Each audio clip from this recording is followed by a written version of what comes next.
নতুন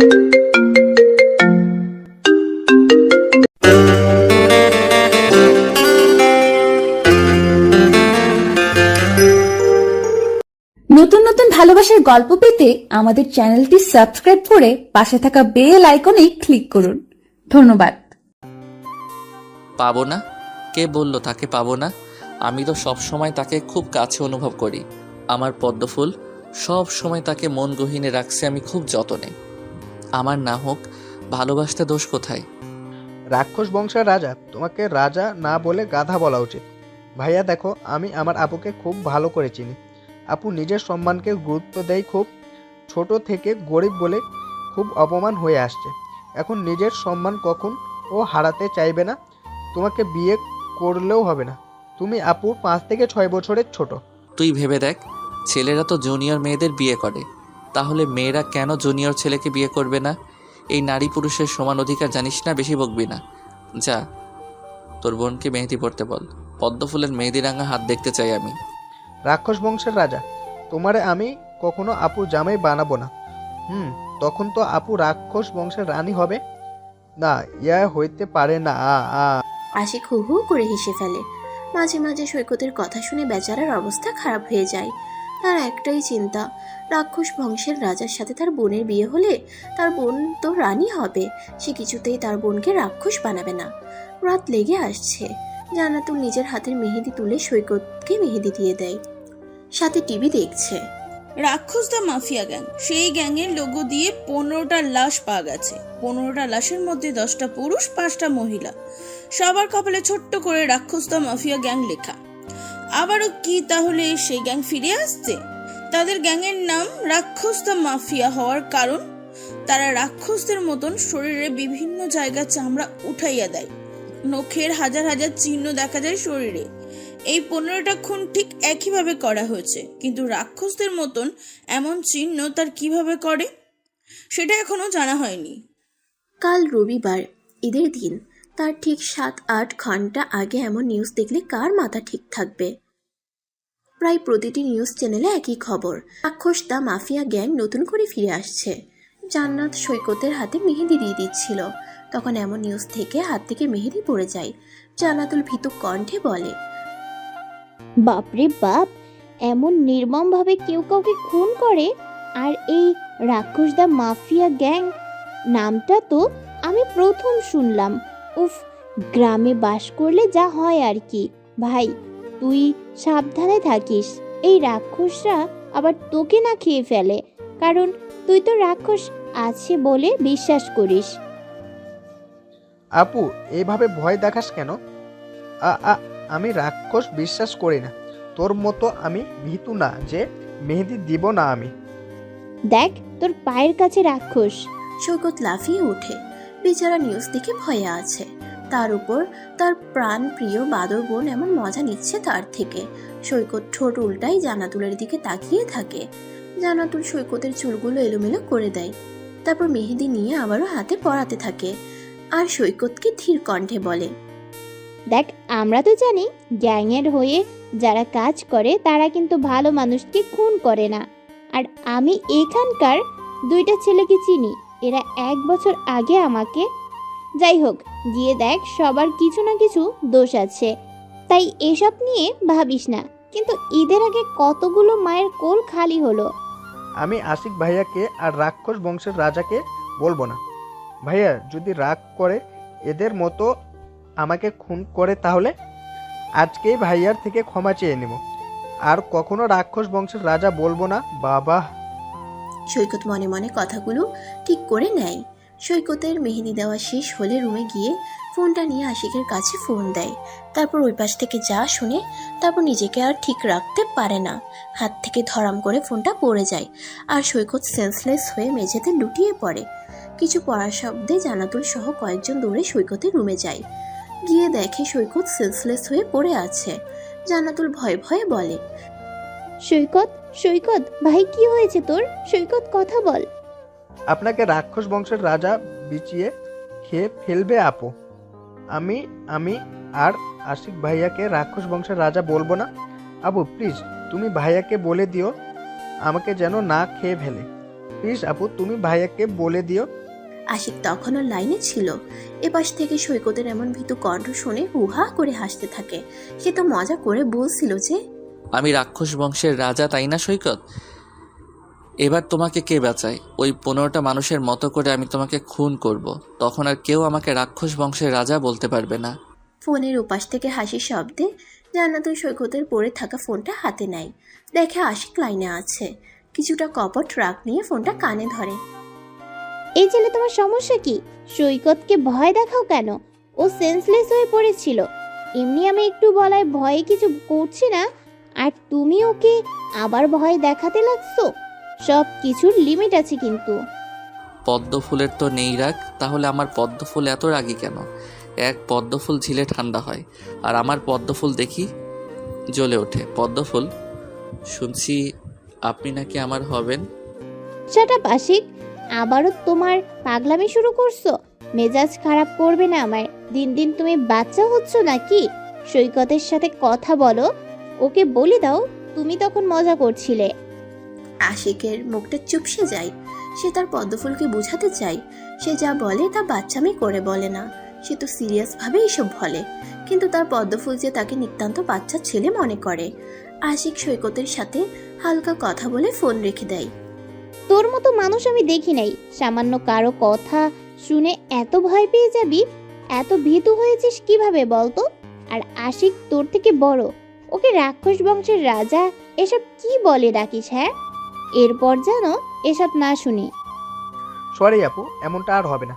দেখি তোর মেহেদি রাঙা হাতের কয়টা পিক তুলি রেখে দেবো আমার কাছে। এর পরের ঈদে এখানে নাও থাকতে পারিস। শ্বশুর বাড়ি যদি চলে যাস তখন তোর মেহেদি রাঙা হাত দুটা দেখবো। হ্যাঁ, বয়স হয়েছে, আর কত বাপের বাড়ি থাকবো, তাই না? নে, ভালো করে ছবি তুলে রাখ, আর মেহেদি দেওয়া শিখে নিস। সব কাজ পারিস, এটা আবার বাদ যাবে কেন? তোর গার্লফ্রেন্ডকে দিয়ে দিস। আমার গার্লফ্রেন্ড নাই, ওকে? আমি এসব আবাল ছাবাল পালি না। তোর ছোট ভাই এখনো ছোট আছে, বুঝলি? এসব পিরিত আমি করি না। আমার শেখা খাওয়ার ইচ্ছা নাই। তাহলে তোর মেসেঞ্জারের হবু বউ দিয়ে একটা আইডির নিকনেম দেওয়া আছে, ওইটা কে তাহলে? আবাল নাকি? আচ্ছা আচ্ছা, আজকাল আবালরা বুঝি ফেসবুক চালায়? ইয়াম, তুই আমার ফোনে হাত দিয়েছিস কেন? মানে এটা আমার ক্লাসমেট আপু, ও নিজে এসব নিক নেম দিয়ে রেখেছে। আমি ভালো ছেলে, আম্মুকে যেন বলিস না এসব প্লিজ। এসব বাদ, আগে এটা বল, আশিকের নাম্বার তোর কাছে কিভাবে আসলো? ওই যে ওইভাবে। কিভাবে? যা তোর রুম থেকে। এই তো বলতে পারবো না। জান্নাতুল কিছু না বলে নিজের রুমে আসে। সৈকত পিকগুলো আশিকের আইডিতে সেন্ড করে। আশিক ফোনটা বুকে চেপে ধরে ধীরে ধীরে বলে, আমার পদ্ম ফুল, আপনি আমার না হলে আমি বড্ড বেপরোয়া হয়ে যাব। আমি যে আপনিতে আকৃষ্ট হয়ে পড়ছি, আপনি দয়া করে আমাকে রেখে দিন। আমি আপনার ভালোবাসার উষ্ণতা চাই, আপনাকে সারা জীবন কাছে পেতে চাই। আজ ঈদের দিন। সকাল থেকেই মানুষ ব্যস্ত হয়ে পড়ছে। কুরবানির ঈদ বলে কথা। গরু ছাগলকে গোসল করে মাঠে নিয়ে যায়। গ্রামে এটার সৌন্দর্য বেশি প্রকাশ পায়। সকাল 8টার সময় সানজিদ জান্নাতুলের কাছে ফোন করে। সাহিত্যিকা, ঈদ মোবারক। কেমন আছো তুমি? আলহামদুলিল্লাহ। ঘুম ভাঙছে কি আমার প্রিয় সাহিত্যিকার, নাকি বিরক্ত করলাম? আপনার সাহিত্যিকা এখন রুটি করতে ব্যস্ত, বুঝলেন সঞ্জিত সাহেব? সকাল 8টা বাজে, আর এই সাহিত্যিকা এতটা অলস না, ওকে? সকালে ঘুম থেকে উঠতে পারবে। ঈদ মোবারক সাহিত্যিকা। ঈদ মোবারক। নামাজ কখন শুরু হবে? এই তো 8টা 20 থেকে। সরি লেটে ঈদ মোবারক বলার জন্য। আসলে একটু আগে ঘুম ভাঙছে আমার। সারা রাত 3 ভাই মিলে আড্ডা দিয়েছিলাম, সেজন্য ঘুমাতে লেট হয়েছিল। সমস্যা নেই, আপনি তাহলে নামাজে যান আর ঈদের দাওয়াত নেন। ভাইরা মিলে চলে আসেন, কেমন? আমাদের গ্রামের বাড়ি দেখে যাবেন। আজ না, ইনশাল্লাহ একদিন যাব। সেদিনটা না হয় আপনার জন্য স্পেশাল হবে, নয়তো আমার জন্য রাখি। ভালো থাকবেন। সানজিদ ফোনটা কেটে দিয়ে হালকা হাসে। সে তো বড্ড দুর্লভ হয়ে পড়ছে তার সাহিত্যিকার প্রতি। যখন শুনছে তার সাহিত্যিকা এখনো অবিবাহিত আর কাউকে ভালোবাসে না, তখন থেকেই ছোট ছোট স্বপ্ন বুনতে শুরু করছে নিজের মাঝে। আচ্ছা, এবার কি তার ভালোবাসা পূর্ণতা পাবে, নাকি আবারও হারিয়ে ফেলবে নতুন করে? পদ্মফুল, জানাই আপনাকে নতুন দিনের শুভেচ্ছা। কাটুক ভালো সারাটা দিন আপনার মুখের হাসিটা স্থায়ী হোক। ঈদ মোবারক পদ্মফুল, আপনি তাজা থাকুন সব সময়। বিকাল 5টা। গোস্ত কাটা, রান্না করা সব নিয়ে ব্যস্ত অনেকটা গ্রামের মানুষজন।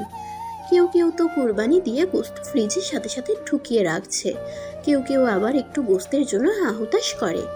জানাতুল ওরা একটা ছাগল কুরবানি দেয়, হাতে টাকা কম, এখন সবে নতুন চাকরি, তার উপর বাবার টাকা দিয়ে সংসার যা চলে। কাজ শেষে একটু ফোনটা হাতে নেয়, মেসেঞ্জারে গেলে আশিকের মেসেজ দেখতে পাই সে।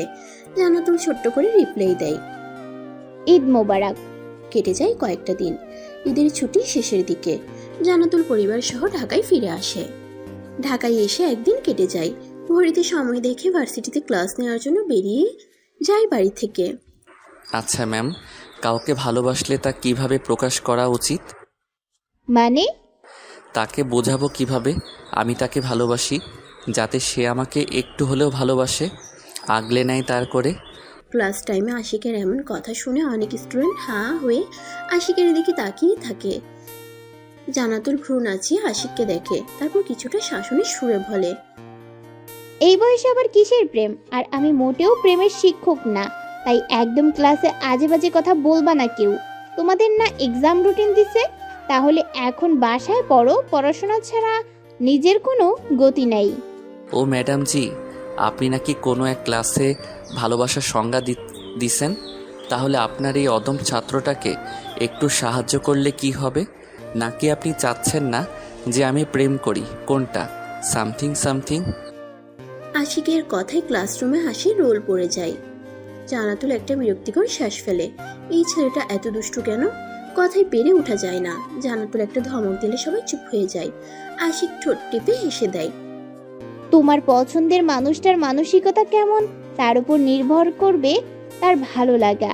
সে যদি ছোট্ট বাচ্চাদের মতো ব্যবহার করে, তাহলে আইসক্রিম, চকলেট, একটু কেয়ার, তাতেই সে দুর্বল হয়ে পড়বে। আর অবশ্যই তোমার জিএফ এমন বাচ্চা মানসিকতার, রাইট? কারণ তোমার চাল চলন তো বাচ্চার মতো। ওহ ম্যাডাম, আপনি ভুল বললেন। আমার ভালোবাসার বয়স আছে, ওকে? আর সে যথেষ্ট বুদ্ধিমান, তাকে এমন উদ্ভট কাহিনীতে প্রেমে ফেলা যাবে না। আপনি আপনাকে ধরে বলেন, আপনাকে কিভাবে পটানো যাবে? আমাকে? তোমার ক্রাশ কি আমার বয়সের নাকি? তাহলে ভুল হলেও কিছু ট্রাই করো না। গিয়ে দেখো 2 বাচ্চার মা হয়ে বসে আছে বেয়াদব ছেলে, সিনিয়রদের উপর ক্রাশ খাও, আবার আমার থেকে টিপস চাচ্ছ। How funny! ধুর ম্যাম, আপনিও না আপনার থেকে যা শুনতে চাইছি তাই বলেন, নয়তো ভাববো আপনি হিংসে করছেন। আমি যেন প্রেম করতে না পারি সেটার জন্য এমন করছেন। আমাদের মতো মেয়েরা দ্বিতীয়বার প্রেমে পড়ে না, কারণ তারা এই জগৎ থেকে সরে আসছে। তোমার কি মনে হয় 23-24 বছরের একটা মেয়ে প্রেম না করে সময় পার করছে? তবে হ্যাঁ, তার অতীত ভুলিয়ে তাকে হাসতে শেখাও, বুঝতে শেখাও অতীত স্বপ্না, বর্তমান নিয়েও ভাবতে হয়। বাই দ্য ওয়ে, আমি এসব বিষয়ে জানি না, সরি। তাহলে আমার পদ্মফুলও কারো প্রেমে পড়ছিল? তাহলে আমি কি তার দ্বিতীয় ভালোবাসা? আচ্ছা, পদ্মফুল কি সত্যি আমার কখনো হবে, নাকি আড়ালে ভালোবেসে যাব তাকে? আমার কি ভাগ্য হবে পদ্মফুলকে নিজের করে নেওয়ার? আশিক, কি ভাবছো? বসে পড়ো, কিছু পড়া দাগ দিয়ে দেই আমি। তোমাদের তো আর কিছুদিন পর এক্সাম। ক্লাস শেষে জান্নাতুল বাইরে গিয়ে সানজিদের সাথে কিছুক্ষণ গল্প করে, আবারও অন্য ক্লাস নিতে চলে যায়। আচ্ছা সাহিত্যিকা, কখনো সাহিত্যের প্রেমে পড়েছেন বা সাহিত্যের কোনো চরিত্রের প্রেমে? এমন কোনো চরিত্র আছে যেটা আপনার বিরক্ত লাগে? আপনি ভাবেন এই উপন্যাস আপনার জীবনে না আসলেও পারত, সেই উপন্যাস বা না পড়লেও আপনি খুশি হতেন। ক্লাস শেষে সানজিদ আর জান্নাতুল হাঁটছিল। তখন সানজিদের কথায় জান্নাতুল কিছুক্ষণ কিছু ভেবে দেখে, তারপর চোখটা হালকা কুঁচকে নেয়। অবশ্যই এক মিথ্যা উপন্যাস সাজিয়েছিল কেউ, সেই উপন্যাসের নায়িকা ছিলাম আমি।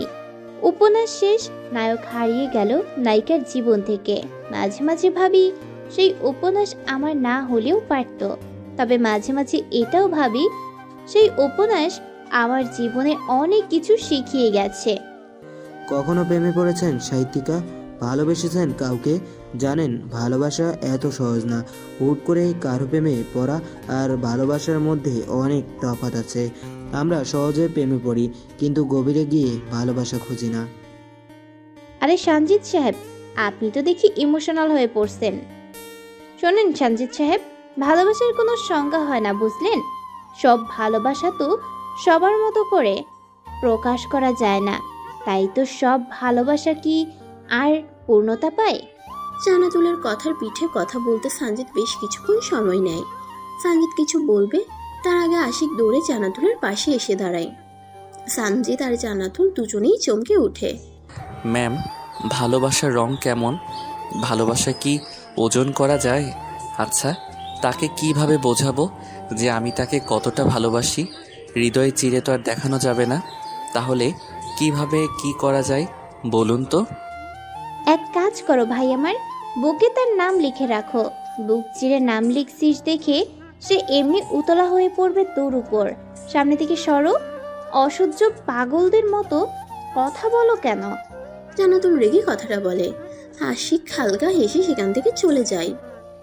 জানাতুল কি জানে তার এই কথার জন্য কি করতে পারে। সঞ্জিত ভ্রুকুচকে আশিকের যাওয়া দেখে। আজকাল সে আশিকের মনোভাব বুঝতে পারে না। জানাতুল বিড়বিড় করে বলে, ভালোবাসার কোনো রং নেই, কারণ ভালোবাসা তো সব সময় রং বদলায়। তবে আমার মতে ভালোবাসার রং সাদা হওয়া উচিত। সাদা, কারণ সবার আগে মানুষটার মন সর্বদা সাদা হওয়া প্রয়োজন, যাতে তার মনে কোনো কাদা না থাকে আর না রং বদলায়। সঞ্জিত সবটাই শুনতে পায়, তবে কিছু বলে না। দুজন বাড়ির উদ্দেশ্যে ভার্সিটি থেকে বেরিয়ে পড়ে। হৃদয়ে একটা নাম লিখে দে তো দোস্ত। কার নাম? পদ্মফুল। খুব সুন্দর করে লিখবি কেমন?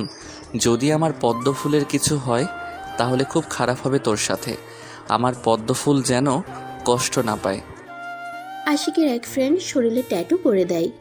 আশিক বিকেলে তার ফ্রেন্ডের কাছে যায়, গিয়ে নিজের শরীর থেকে পাঞ্জাবি খুলে তার ফ্রেন্ডের সামনে বসে। রনি ভ্রুকুচকে তাকায়। আশিকের মনোভাব সে বুঝতে পারছে না। আশিক আবারও বলে, সময় নিয়ে লিখে দিবি কেমন? কারণ আমার পদ্মফুল আমার কাছে অনেক স্পেশাল। তার মাঝে কোনো খুঁত নাই। তাকে নিখুঁতভাবে লিখে দে আমার এই বুকে। তুই প্রেমে পড়ছিস? হ্যাঁ, গভীরভাবে প্রেমে পড়ছি আমি। কি ভাবিকে দেখাবি না? তুই তোর কাজ কর। রনি আর কিছু বলবে তার আগেই আশিক ছাড়ি মেরে তার কাজ করতে বলে। রনি প্রায় ঘন্টা দুয়েক সময় নিয়ে আশিকের বুকে ছোট্ট করে আমার পদ্মফুল লিখে দেয়। আশিক উঠে আয়নার সামনে গিয়ে বুকে হাত দেয়। রক্ত মুছে নিজের হাতেই একটা চুমু খায়। আমার পদ্মফুল আপনাকে আমি আমার বুকে লিখে নিলাম। এখন শুধু খাতা কলমে লিখে নেওয়া বাকি। আপনি আমার থেকে পালাতে পারবেন না, কারণ আমার স্পেশাল জায়গায় আপনার নাম একদম খোদাই করে লেখা হয়ে গেল। আমার পদ্মফুল, আপনি এখন সব সময় আমার সাথে থাকবেন। ইস, আমার পদ্মফুল, এত সুন্দর করে আপনাকে কেউ কি কখনো ভালোবাসবে? আশিক বাসায় এসে আয়নার সামনে দাঁড়িয়ে একটা কবিতা বলে ফেলে। রনি মনে মনে আশিককে পাগল ভেবে নেয়। এইভাবে বুকে আমার পদ্মফুল কেউ লিখেও নেয় নাকি? লিখে নিলেও নাম লিখে নেওয়া উচিত ছিল। আশিক রনির হাতে টাকা ধরিয়ে দিয়ে বাসায় চলে আসে। পরের দিন বেলা 11টা। সৈকত, তার মা ও বাবা বসে বসে গল্প করছিল। তখন বাসায় কলিং বেল বেজে ওঠে। জানাতুলের বাবা হামিদ গিয়ে দরজা খুলে দেয়। দেখে একটা ছেলে ব্যাগ নিয়ে দাঁড়িয়ে আছে। আশিক তার শ্বশুরমশাইকে দেখে ভয়ে একটু ঠোক গিলে, তারপর এদিক ওদিক তাকিয়ে বলে, সালাম নিবেন শ্বশুর মশাই, আমি আপনার একমাত্র জামাই। করবেন না অপমান, নয়তো হবে মানহানি আমার। আমি হতে চাই আপনার প্রিয় জামাই। সালাম নিবেন শ্বশুর মশাই।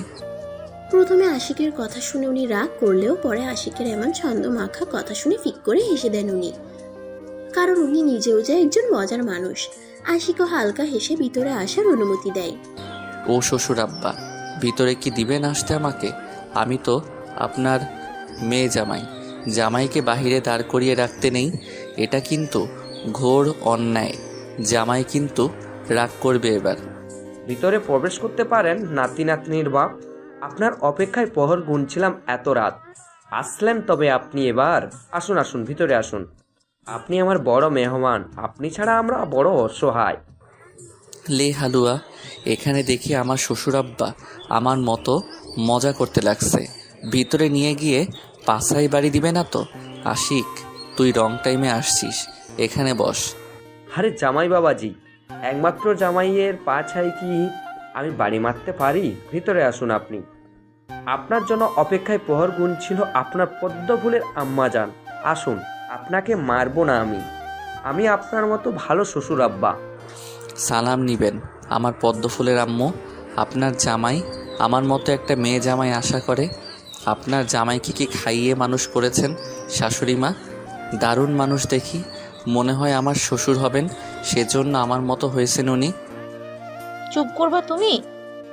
এই লজ্জা করে না এসব বলতে? কি ছেলে তুমি, বাপরে! মেয়ের সামনে, মেয়ের বাবার সামনে দাঁড়িয়ে এসব বলছো? মাথায় আসে না একবারও? তোমার প্রাণপ্রিয় পদ্মফুলের বাবা তোমাকে এই মুহূর্তে বাড়ি থেকে বের করে দিতে পারে। না শাশুড়ি মা, এই ভয় আমার নেই, কারণ শ্বশুর আব্বা বলছেন উনি আমাকে নাতি নাতনির বাবা বানাবেন। তো তার জন্য আমার পদ্মফুলকে বিয়ে করতে হবে। আর এর মানে এটাই যে আমার পদ্মফুলের বাবা আমাকে জামাই হিসেবে মেনে নিছে। আশিক, বসো। আমি তোমার ব্যাপারে শুনছি বাবা, কিন্তু তুমি জেনে বুঝে ভুল পথে হাঁটতে আসছো কেন? তুমি জানোই তোমার থেকে জান্নাতুলের বয়স বেশি। আর আসল কথা, তোমার পদ্মফুল এখন তোমার শিক্ষক হন। বেয়াদবি মাফ করবেন শ্বশুর আব্বা, আপনার মেয়েকে আমি অজান্তে ভালোবেসে ফেলেছি। আপনার মেয়েকে আমার ভালো লাগে নাই, বরং ওনাকে না দেখলে আমার রাতটা না ঘুমিয়ে কাটে। আপনার মেয়ে আমার সিনিয়র, তবে ভুলে যাবেন না আমাদের প্রিয় নবী সাল্লাল্লাহু আলাইহি ওয়াসাল্লাম তিনিও বয়সের বড় মেয়েকে বিয়ে করছিলেন। তুমি সেই বিষয়ে এখানে তুলে পাপ করো না। তুমি কি নবীর মতো হতে পারবা? তাই আমাদের কথায় কথায় ওনার সাথে নিজের তুলনা দেওয়া উচিত হবে না। তুমি আসছো, খাওয়া দাওয়া করে চলে যাবা, বেশ। ভালো শ্বশুর থেকে দেখি দজ্জাল শ্বশুর হয়ে যাচ্ছেন। ইহা আমি মানতে পারছি না শ্বশুর আব্বা, মাফ করবেন। আর এটা নেন, হবু বউয়ের বাড়িতে একটু মাংস দিতে হয়। হ্যাঁ, ভুলেও ভাববেন না, দয়া করছি, আমার লজ্জা করে। শ্বশুর বাড়ি মাংস না দিলে তো খারাপ দেখাবে। আল্লাহ, এসব কি আশিক? বাবা, তুমি কি বড় হবে না? এসব কেন আনছো? যাও এখনই এইসব নিয়ে বাসায় যাও। তোমাকে না এখানে আসতে বারণ করছি, আর কখনো এখানে আসবে না। আশিক আর কিছু বলে না। এখন এতটা এদের রাগিয়ে দেওয়া উচিত হবে না, সেজন্য সালাম দিয়ে বাড়ি থেকে বেরিয়ে পড়ে। আশিকের এমন ভদ্রতায় কিছুটাই অবাক হয় হামিদ ইসলাম, তবে বিড়বিড় করে পাগল বলে নিজের রুমে যায়। আমার পদ্মফুল, সারা রাত রক্তক্ষরণ হয়েছে আমার বুকে, আজ আপনি আবার নতুন করে আঘাত করলেন। এ তো বড্ড অন্যায় পদ্মফুল, এই বুকে যে তীব্র ব্যথা। দুপুর 3টা, জানাতো বাসে যাওয়ার জন্য গেট দিয়ে বের হচ্ছিল, তখন আশিকের সামনে পড়ে যায় সে। আর তাড়াহুড়ো করতে গিয়ে জানাতুলের মাথাটা গিয়ে আশিকের বুকে বাড়ি খায়। আশিক হালকা চিল্লিয়ে উঠে। কালকে ট্যাটু করেছে, সেটার ব্যথা এখনো আছে, আর হালকা তো এখন রক্ত বের হচ্ছে। জানাতুল নিজেকে ঠিক করে বলে, সরি আশিক, তোমার পাঞ্জাবিতে রক্ত কেন? দেখি এইদিকে আসো। সামান্য মাথা লাগার জন্য কি বুক থেকে রক্ত বের হবে? আমার মাথায় তো আর শিং নাই যে গুঁতো লাগবে। শিং না থাকলেও তো কি হয়েছে, কথার ধার আছে তো, সেটাই আমার হৃদয়ে রক্তক্ষরণ করতে পারবে। আচ্ছা ম্যাম, বুকে তো নাম লিখলাম, এবার তাকে দেখাবো কিভাবে? মানে সত্যি নাম লিখছো নাকি তুমি? দেখি দেখি, কেই ভাগ্যবতী যার নাম বুকে অঙ্কন করছো। দেখাও তাকে, হামলিয়ে পড়বে তোমার ওই বুকে। না ম্যাম, আমার পদ্মফুল এমন না, প্রয়োজন পড়লে ঠাটিয়ে চর বসিয়ে দিবে দুঘা। ভুলেও পাঞ্জাবি খুলে বুক দেখানো যাবে না, এটা না হয় তার জন্য সারপ্রাইজ হয়ে থাকুক। একটা সময় নিজে এই বুকে হাত দিয়ে বলবে, আশিক, এ কি করছো তুমি? তুমি এত পাগলামি করো কেন? কষ্ট করে আমার নাম বুকে লিখছো কেন? তুমি জানো না তোমার বুকের ক্ষরণ যে আমাকে বড্ড কষ্ট দিচ্ছে? আশিক, কি ভাবছো এত? এই সময় ভার্সিটিতে কি করছো তুমি? বাসায় যাও আর বুকে দেখে নিও কিছু হয়েছে নাকি। আমি তো বুঝতে পারছি রক্ত বের হচ্ছে। আপনাকে দেখতে আসলাম পদ্মফুল। আপনাকে না দেখলে আমার যে শান্তির ঘুম হয় না। আপনি এখন আমার নেশা হয়ে গেছেন। আপনার সেই মায়া মাখা মুখখানি না দেখলে আমার চলবেই না। আশিক যেতে যেতে বিড়বিড় করে কথাগুলো বলে। জান্নাতুল নিজের ফোনের দিকে তাকায়। কাল তার জন্মবার্ষিকী, এটার কথা কেউ মনে রাখে না, কে রাখবে? স্পেশাল ভাবে তো কেউ নাই, যে ছিল সে তো হারিয়ে গেছে মিথ্যে ছলনা করে। এই পদ্মফুল, জাগিয়ে আছেন কেন? উইশ নেবেন বলে? শুভ জন্মদিন পদ্মফুল। শুভ হোক আপনার চলার পথ, আপনার জামাই সুখী হোক আপনাকে নিয়ে, পূরণ হোক আপনার ওনার আশা। এই অনিটা আবার কে? আর আমার বার্থডের কথা কিভাবে জানলে তুমি? কেউ তো মনে রাখলো না, তাহলে তোমাকে কে বললো? কিছু জিনিস বলতে হয় না পদ্মফুল, খুঁজে নিতে হয়। আপনি এত তুচ্ছ না যে বলতে হবে আপনার বার্থডে কবে। আপনি নিজেই স্পেশাল কেউ, তাই নিজেকে খুঁজে নিতে হয়। জান্নাতুল হালকা হাসে। সে কখনো কারো স্পেশাল হতে পারেনি। সময় এখন রাত 12টা। সেই কখন থেকে রাবেয়া ইসলাম মেয়ে দরজায় নক করছে, কিন্তু কোনো হদিস নাই। জান্নাতুল এবার বুঝতে পেরে উঠে গিয়ে দরজা খুলে দেয়। আম্মু তুমি এত রাতে, কিছু হয়েছে কি? বাবা ঠিক আছে তো নাকি? হ্যাঁ ঠিক আছে। শুভ জন্মদিন মা। আজ তুই 28 বছর পূর্ণ হলে 28-এ পা দিলি। জীবনে চলার পথ সহজ ছিল না, সব সময় এইভাবে লড়াই করে যাবি। তোকে দেওয়ার মতো কিছু নেই আমার কাছে। দোয়া করি সব সময় সুখী হবি তুই।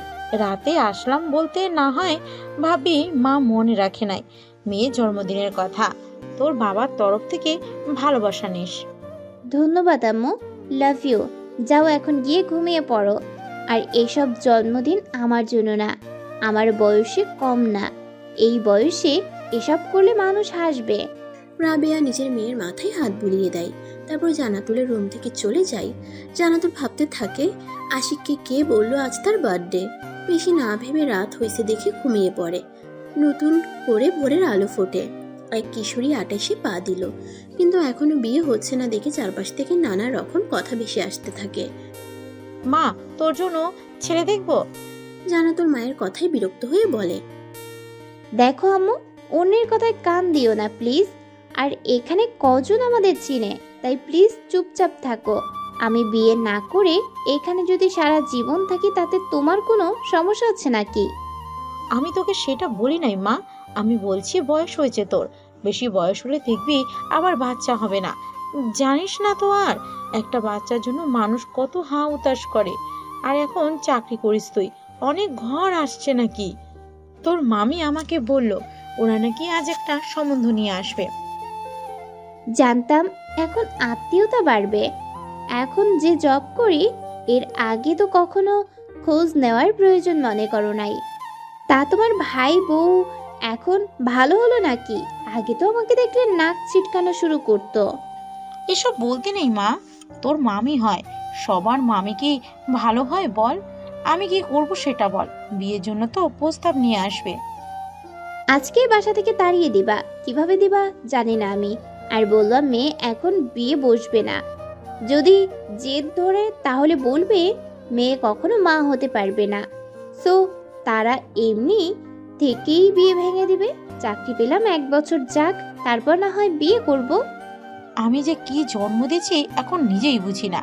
আশিক ঠিকই বলে, এক একটা জেদের রানী হয়ে বসে আছে। আশিক মানে? আরে না কিছু না, যা আজকে আমি রান্না করি। কত বছর থেকে রান্না করি নাই যে নিজে ও জানি না। তোরা ভাই বোন আমাকে তো রান্না করতে দাস না।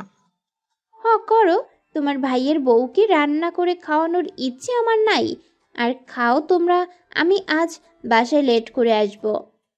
জান্নাতুল রেডি হয়ে এখনই বের হয়। তার মামি যে কোনো সময়ে আসবে সেটা তার জানা আছে, তাই সকাল সকাল বাড়ি থেকে বেরিয়ে পড়ে।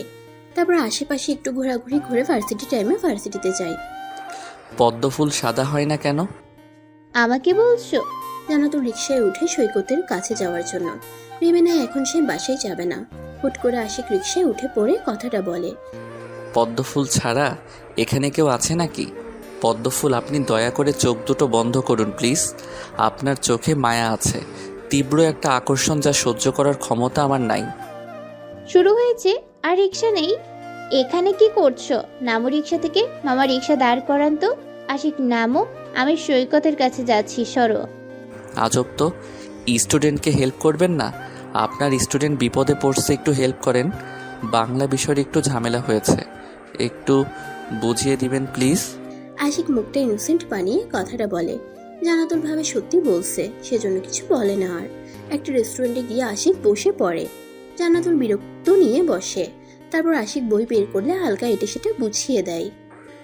আমার পদ্ম ফুলের সুবাস এত সুন্দর কেন? পদ্ম ফুল কি মাখেন শরীরে? আপনার শরীরের ঘ্রাণ আমার বড্ড প্রিয়। মাঝে মাঝে মন চায় আপনার শরীরে মুখ গুজিয়ে রাখি। জান্নাতুল মাত্র মুখে কফি উঠায়। আশিকের এমন কথাই মুখ থেকে কফি বেরিয়ে আশিকের পাঞ্জাবিতে পড়ে। জান্নাতুল কাঁচতে থাকে। মন চাচ্ছে আশিককে কাঁচা চিবিয়ে খেতে, নয়তো ঠাটিয়ে দুটো চর বাসাতে। আশিক মুখটা ছোট করে পাঞ্জাবিতে হাত দেয়, তারপর হালকা শুয়ে বলে, পদ্মফুল, আপনার এটা উচিত হয়নি। উচিত ছিল বমি করে আমার পাঞ্জাবি মেখে দেওয়া। আমি আপনার মাথায় হাত বুলিয়ে দিয়ে বলতাম, আমার পদ্মফুল, সুখবর আছে তাহলে? ইস, আমি বাবা হব আর আপনি মা হবেন পদ্মফুল। উফ, তা না করে কফি ফেলাই দিলেন। ইহা কি মানতে পারি আমি? আশিক ভাই, তোর দুটো পায়ে পড়ি আমি। এবার চুপ যা ভাই।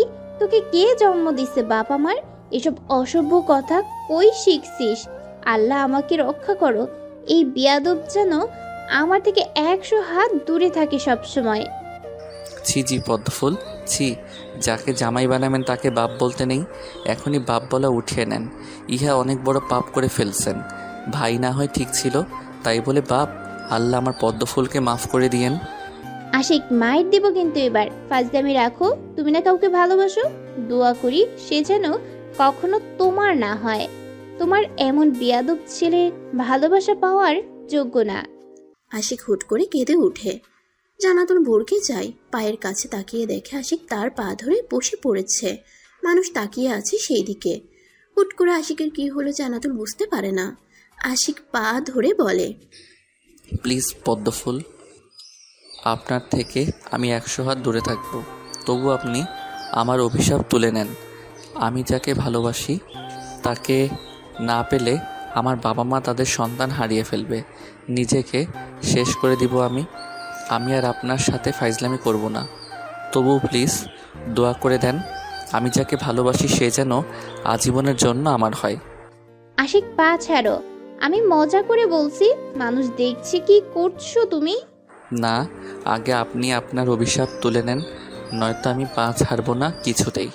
আচ্ছা আচ্ছা আশিক, আমি আমার অভিশাপ তুলে নিলাম আর দোয়া করে দিলাম তুমি যাকে ভালোবাসো তাকেই যেন নিজের করে পাও, আর খুব সুন্দর করে একটা জীবন উপহার পাও, 4 বাচ্চার বাপ হও। জান্নাতুল কথাগুলো বলে হেসে উঠে। আশিকের ভয় দেখে তার বড্ড হাসি পাচ্ছে। আশিক পা ছেড়ে উঠে পড়ে। এখন তার ভালো লাগছে। তার পদ্মফুল নিজেই তাকে দোয়া দিচ্ছে। সে নিশ্চয়ই এবার 4 বাচ্চার বাপ হয়ে ছাড়বে। আশিক নিজের বুকে হাত দিয়ে বলে, বাহ আশিক বাহ, তোর পদ্মফুল না চাইতেও নিজের জামাইকে দোয়া করে দিচ্ছে। এবার তোকে 4 বাচ্চার বাবা হওয়া থেকে কেউ রক্ষা করতে পারবে না। পদ্মফুল, 4 বাচ্চার মা হওয়ার জন্য তৈরি থেকো। আশিক বিড়বিড় না করে যাও এখান থেকে। এখানেই সন্ধ্যা লেগে গেল। সৈকতের কাছে যাব আমি একটু। চলেন, আমি এগিয়ে দিয়ে আসি। আর ফাইজলামি করব না ম্যাম। ম্যাম হচ্ছে বউ, থুকু কইতাম না যাক।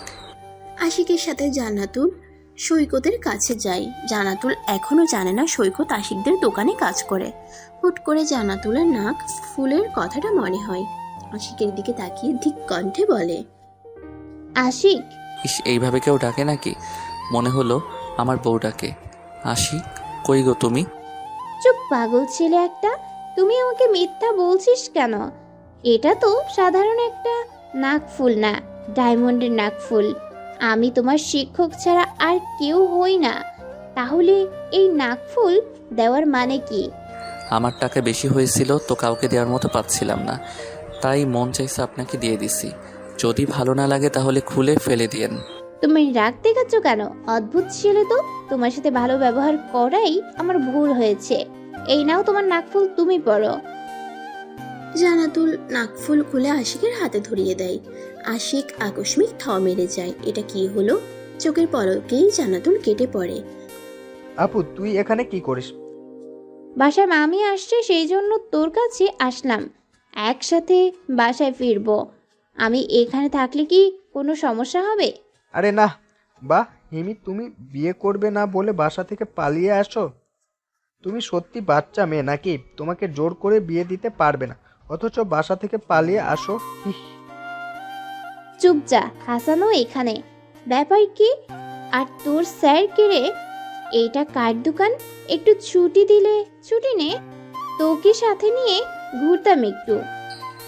সৈকত যাও, আজকের মতো আর দোকানে থাকতে হবে না, আমি না হয় থাকবো। আমার শিক্ষক যখন তোমাকে এখন চাই, তাহলে শিক্ষকের কথা তো অমান্য করতে পারি না। পিছন থেকে আশিক কথাটা বলে ওঠে। জান্নাতুল বিরক্ত হয়, এই ছেলেটা সব জায়গায় কিভাবে আসে। সৈকত হেসে উঠে পড়ে, তার মনে এখন ঝড় উঠছে। ইস, বড় বোনের সাথে ঘুরবে কতদিন পর। সৈকত দোকান থেকে উঠে এসে জান্নাতুলের সাথে হাঁটতে লাগে। আশিকের কথায় দোকান থেকে উঠে আসলি যে, দোকানের মালিক কিছু বলবে না? আরে এটা তো আশিক ভাইয়াদের দোকান, কিছু বলবেন না? আরে হাসান ভাইয়া তো এখানে আশিক ভাইয়ার বড় চাচার ছেলে। আশিকদের দোকানে তুই কাজ করিস? তোকে জবটা কে দিয়েছিল? সত্যি করে বলতো, সবকিছু আমার মাথার উপর দিয়ে যাচ্ছে। তোর এসব না ভাবলেও হবে, চল তো একটু পার্কে গিয়ে ঘুরি। জান্নাতুল আর কিছু না বলে দুজন মিলে প্রায় 3 ঘন্টার মতো ঘোরাঘুরি করে। তারপর বাহির থেকে খাবার নিয়ে বাসায় যায়। সবাই মিলে সেই খাবার খেয়ে ঘুমিয়ে পড়ে। এর মাঝে 1 মাস কেটে যায়। কাল থেকে অনার্স 3য় বর্ষের ফাইনাল এক্সাম। জান্নাতুলের দায়িত্ব পড়ছে। তাদের ভার্সিটির পাশে একটা ভার্সিটি আছে, সেই ভার্সিটিতে। আর সেই ভার্সিটিতে তাদের স্টুডেন্টরাও থাকবে। তবে নিজ স্টুডেন্ট যে রুমে থাকবে, সেই রুমে তাদের গার্ড হিসেবে রাখা হয় না। এই 1 মাস আশিক অবশ্য জান্নাতুলকে নতুন করে আর জ্বালায়নি। পড়াশোনা নিয়ে ব্যস্ত ছিল সে। এর মাঝে সানজিদ আর জান্নাতুলের ভালো একটা ফ্রেন্ডশিপ তৈরি হয়। সকালে সৈকত, ক্লাসে যাসনি? ও গিয়েছিলাম, বাট 2টা ক্লাস করে চলে আসছি। আজ দোকানে একটু তাড়াতাড়ি যেতে হবে। হাসান ভাইয়ার পরীক্ষা যে 2টা থেকে, তাই আমাকে একটু আগে যেতে বলল। আচ্ছা যা, আমাকে এবার ভার্সিটি যেতে হবে। 1 ঘন্টা আগে জান্নাতুল ভার্সিটিতে যায়। তাদের ভার্সিটির বাংলা স্টুডেন্টরা কোন রুমে পড়ছে সেটা একটু চেক করতে যায়। কয়েকটা রুম নিয়ে সবাইকে বসানো হয়েছে। জান্নাতুল আসতে যাবে, তখন পিছন থেকে আশিক ডাক দেয়। পদ্মফুল। সবাই আশিকের দিকে তাকাই দেখে। আশিক জিভে কামড় দিয়ে আবার পুনরায় বলে, ম্যাম একটু এদিকে আসবেন? কি হয়েছে? কি সমস্যা? এক্সাম হলে কি শুরু করছো? ভালোভাবে এক্সাম দিবা, এদিক ওদিক তাকিয়ে দেখার চেষ্টা করবে না ভুলেও। আচ্ছা ম্যাম, আপনি মাস্ক পরবেন প্লিজ। আপনার দিকে সবাই তাকিয়ে আছে কেমন করে। আমি চাই না আমার ম্যামকে অন্য ছেলেরা এইভাবে দেখুক। পাঞ্জাবিতে তোমাকেও সুন্দর লাগছে, তো আমিও একই কথা বলতে পারি। চুপচাপ ভালোভাবে এক্সাম দিবা। আর স্যার এই ছেলেটার উপর একটু কড়া নজর দিবেন, এদিক ওদিক হলেই খাতা কেড়ে নেবেন। আশিক হা হয়ে যায়। জান্নাতুল যাওয়ার সময় রুমে থাকা শিক্ষককে কড়াভাবে কথাটা বলে যায়। আশিকের প্রাণ পাখি উড়ে যাওয়ার মতো। এমনি স্যাররা যা কড়া গার্ড দেয়, আজ আবার তার প্রাণ প্রিয় পদ্মফুল আরো কড়াভাবে বলে গেল। এক্সামের মাস দিয়ে কেটে যায় সময়। আজ লাস্ট এক্সাম। এই কয়টা এক্সামের জন্য সময় লাগতেছে 1 থেকে 1.5 মাস। ভুলবশত জান্নাতুল আজ আশিক যে রুমে আছে সেই রুমেই গার্ড পড়ছে। আশিকের রুমে সে ছাড়া তাদের ভার্সিটির কোনো স্টুডেন্ট নাই। আজ একা পড়ছে সে। জান্নাতুল অফিসে জানায় সে এই রুমে গার্ড দিবে না, কিন্তু একজন স্টুডেন্ট সেই ভার্সিটি, সেজন্য তারা বলে সমস্যা নাই। জান্নাতুল সবার দিকে তাকিয়ে কিছুটা ঝাঁঝালো কণ্ঠে বলে, এদিক ওদিক কি? চুপচাপ সবাই খাতা ঠিক করো, কিছুক্ষণের মধ্যে তোমাদের প্রশ্ন দেওয়া হবে। আর এখন থেকেই এমন বেয়াদবি শুরু করছো? এক্সাম আমরাও একসময় দিয়ে এসছি, তখন তোমাদের মতো এত বেয়াদব ছিলাম না। সবাই চুপ হয়ে যায়। আশিক মনে মনে তার পদ্মফুলের সাথে কিছুক্ষণ ঝগড়া করে। এভাবে ঝাড়ি মেরে কথা বলার কি আছে? পদ্মফুল যেখানে সেখানে আমি সুখী হব কিভাবে? আজ নিশ্চয়ই কপালে শনি আছে। এক্সাম আমার হবে না ভালো, বুঝতে তার সময় লাগলো না। এসব প্রশ্ন যে তৈরি করে তার সাথে এই পদ্মফুলের বিয়ে দেওয়া উচিত। প্রশ্ন যেমন ভেজাইলা, পদ্মফুল ঠিক তেমন। না নাচি, এসব কি বলি? পদ্মফুল তো শুধু আমার আর কারো না। হুট করে আশিক তাকিয়ে দেখে তার খাতা নেই। মাথা তুলে দেখে জান্নাতুল হাতে খাতা নিয়ে দাঁড়িয়ে আছে। আশিক ভয়ে ঢোক গিলে। তাহলে তার কি আর এক্সাম দেওয়া হবে না? ম্যাম, তোমাকে কতক্ষণ থেকে কিছু বলছি, কথা কানে যায় না? কি বিড়বিড় করছো এতক্ষণ থেকে? তোমার জন্য অন্যের এক্সাম দিতে সমস্যা হচ্ছে। ঠিকভাবে এক্সাম দিবা নাকি খাতা নিয়ে লাল কলমের দাগ ফেলাবো? সরি ম্যাম, আর এমন হবে না। তাও আমার ফিউচার বউয়ের সম্মান নষ্ট করবেন না। আমার বউকে সবাই কথা শোনাবে আর বলবে, কি রে, শেষে তোর জামাই ফেল করা স্টুডেন্ট। এক্সাম হলেও ফাইজলামি, আর একবার এমন দেখলে বের করে দিব রুম থেকে। এক্সাম প্রায় শেষের দিকে। জান্নাতুল একবার আশিকের দিকে তাকিয়ে দেখে ছেলেটা কিছু একটা নিয়ে গালে হাত দিয়ে ভাবতেছে। জান্নাতুল ধীর পায়ে আশিকের দিকে আসে, ধীর কণ্ঠে বলে, কোনো সমস্যা? বাট আপনি তো কথা বলতে বারণ করছেন, সেজন্য স্যারকে ডাকতে পারি নাই। আর আপনি এখান থেকে যান ম্যাম, অন্য স্যাররা ভাবে আমি আপনার থেকে শিখে নিচ্ছি। জান্নাতুল হালকা হেসে সেখান থেকে সরে আসে আর অন্য একজন টিচারকে দিয়ে পাঠায়। আশিক প্রশ্নটা বুঝে নিয়ে লিখতে শুরু করে। যাক, এবার কয়টা মাস শান্তি পাবো, আমাকে আর কেউ জ্বালাবে না। তোমার এক্সাম শেষ, আর ভার্সিটিতে আসবা না এখন, শান্তি পাবো আমি। আশিক গাড়ির জন্য ওয়েট করছিল, তখন জান্নাতুল তাকে উদ্দেশ্য করে বলে। আশিক হালকা হাসে, তার থেকে নিস্তার পাওয়া কি এত সহজ? সমস্যা নেই, কয়টা দিন শান্তি করুন। এই কয়টা দিন না হয় ওম আমার শ্বশুর শাশুড়িকে জ্বালিয়ে আসি, আপনি সুখ করুন। দেখা গেল বিয়ের পর জামাইয়ের অত্যাচার সহ্য না করতে পেরে পালিয়ে গেলেন। আমার একটা ছোট বোন থাকলে তোমার সাথে বিয়ে দিতাম। দুঃখ আমার যে আমার কোনো ছোট বোন নাই, ওরা কপাল আমার। না হয় দেখতাম তুমি কত ভালোবাসো তোমার বউকে। তাতে কি সমস্যা? আপনি তো আছেন, আপনি বিয়ে করে দেখেন। আমি কিন্তু জামাই হিসেবে খারাপ না। বিশ্বাস না হলে বিয়ে করে 2 মাস দেখতে পারেন। সম্ভব হলে ট্রাই করতাম, দেখতাম আমাদের আশিক কেমন বউ পাগল, কতটা আগলিয়ে রাখি। তা তোমার জিএফ এর খবর কি, কতদূর এগুলো?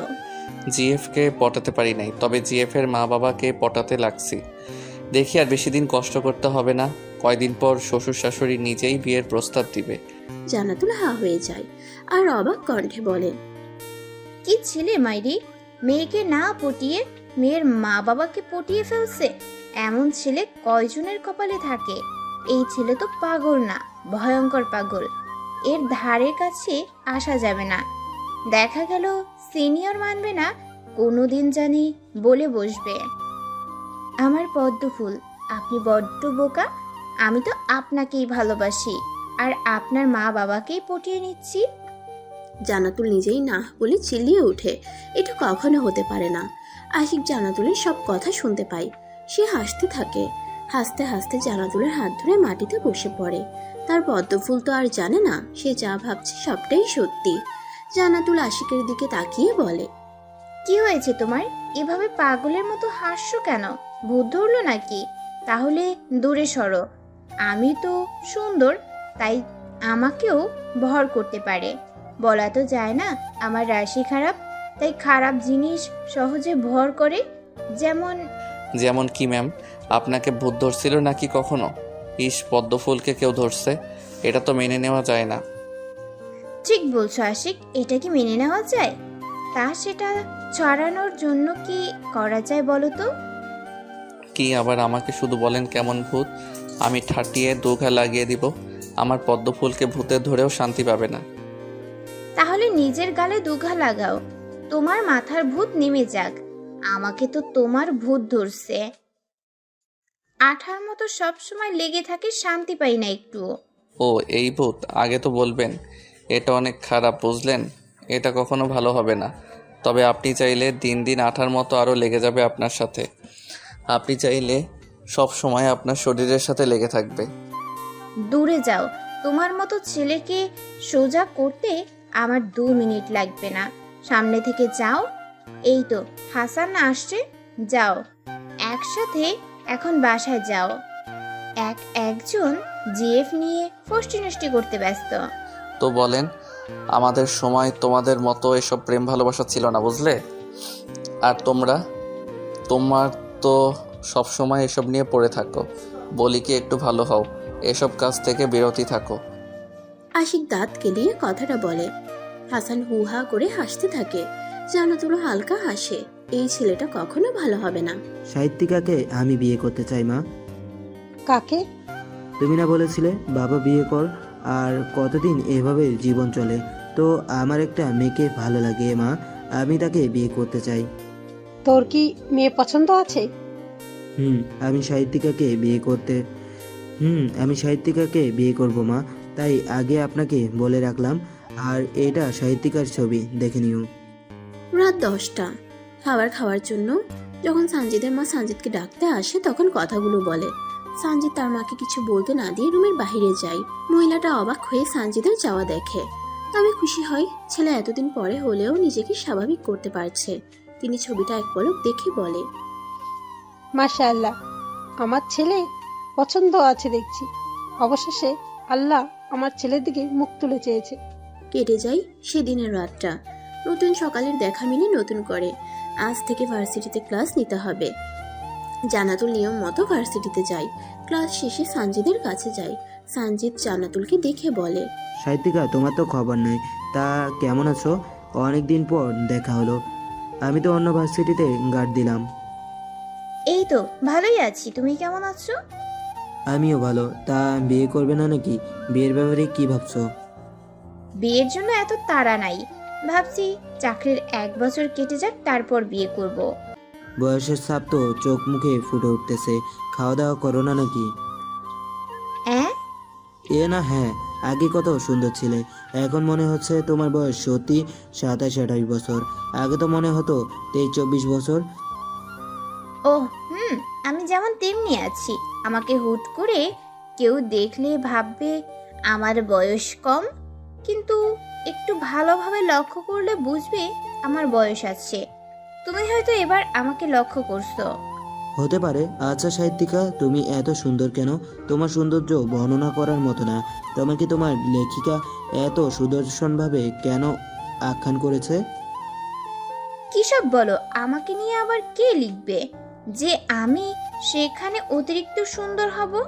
কি যে বলো না, তোমার কথা বলো। বিয়ে শাদী কবে করবা? বয়স কিন্তু তোমার কম না। আমার তো 29 চলে, কিন্তু তোমার তো 30। ছেলেদের বয়স এটাই কিছু না, 35 বছরেও তারা বিয়ে করতে পারে, কিন্তু তুমি? আমার কি? মেয়েদের কিন্তু 20-25 বছরের ভিতর বিয়ে করা উচিত। সেই বয়সটা তাদের জন্য উত্তম। তার থেকে উত্তম যখন তারা প্রথম প্রেমে পড়ে, ঠিক সেই সময় বিয়ে দেওয়া। সেই হিসাবে মেয়েদের 15 বছর ও ছেলেদের 19-20 বছর বয়সে বিয়ে করা উচিত। সঞ্জিত সাহেব, তাহলে আপনি 2 সন্তানের বাবা হতেন, আর আমি তো সেই বয়সে বিয়ে করলে 4 সন্তানের মা হতাম। আর হাসিও না। এইভাবে তোমার মুখের হাসিটা বজায় রেখো সাহিত্যিকা। আপনার এই হাসিটা অনেক মূল্যবান। সাহিত্যিকা, আপনি সত্যি ভাগ্যবান। আপনি যাকে পাবেন, দেখে নিয়েন, আপনাকে সে বড্ড বেশি ভালোবাসবে। তুমিও না কি যে বলো, মাঝে মাঝে আপনি আবার কখনো তুমি করে বলো। দেখো না আমার জন্য বর খুঁজে পাওয়া যাবে কিনা। বয়স আমার কম না, এই বয়সের মেয়েদের বিয়ে হয় না বুঝলে। তবে বিয়ে হলেও দেখবা 4 বাচ্চার বাপের সাথে হবে। সব সময় 4 বাচ্চা বলো কেন? 4টা সন্তান নেওয়ার ইচ্ছা আছে নাকি সাহিত্যিকা? সানজিদ অবাক কণ্ঠে কথাটা বলে। জান্নাতুলও এবার খেয়াল করে সে সবসময় 4টা সন্তানের কথা বলছে। কিন্তু কেন? 1 বাচ্চার বা 2 বাচ্চার বাপও হতে পারে। তাছাড়া আজকালকে 4টা সন্তান নেয়, কেউ তো একটা নিয়ে আর নেয় না। জান্নাতুল মুখটা ইনোসেন্ট বানিয়ে বলে, জানি না, মনে হয় 4 বাচ্চার মা হব আমি। কেমন জানি 4 বাচ্চার মুখ আসে সব সময়। বুঝি না এমন হয় কেন। যাই হোক, বললে না যে কবে বিয়ে করছো? যখন বিয়ের কথা উঠবে তখন সবার আগে তুমি জানবে সাহিত্যিকা। আজ তাহলে বাসায় যাও, সাবধানে থাকবে সাহিত্যিকা। যাক, কারো কাছে তো স্পেশাল হলাম, একটু ভাব নিতে হয়, কি বলো? তোমার বিয়ের কথাটা আমি আগে জানবো সঞ্জিত সাহেব। আপনার সাহেবা না জানি হিংসে করে আমাকে, কারণ তার আগে তার বিয়ের খোঁজ আমি জানি। তুমি কবে বিয়ে করছো সাহিত্যিকা? এই তো যেদিন আমার বিয়ের ফুল ফুটবে। আমার না বড্ড হিংসে হয় জানো। আমার খুব ইচ্ছে ছিল বিয়ে করব, সুন্দর একটা সংসার হবে, আমার একটা বাচ্চা হবে, আমি আমার সন্তান আর আমার আমার হাজবেন্ড মিলে অনেক ঘুরবো। কিন্তু সেই ভাগ্য আমার হয়নি, টাকার কাছে হেরে গেলাম। তোমার বিয়ে করার খুব ইচ্ছে নাকি? তো বিয়ে করো নাই কেন এতদিন? হ্যাঁ, আমার খুব ইচ্ছে ছিল ইন্টার শেষ করেই বিয়ে করব, যাতে আমার প্রথম ভালোবাসা আমার জামাই হয়, দ্বিতীয়বার কাউকে ভালোবাসতে পারবো না সেই জন্য। তবে বিয়ে হতো, ঠিকই হতো, কিন্তু তার পরিবার আমাকে গ্রহণ করে নাই, আমার টাকা ছিল না।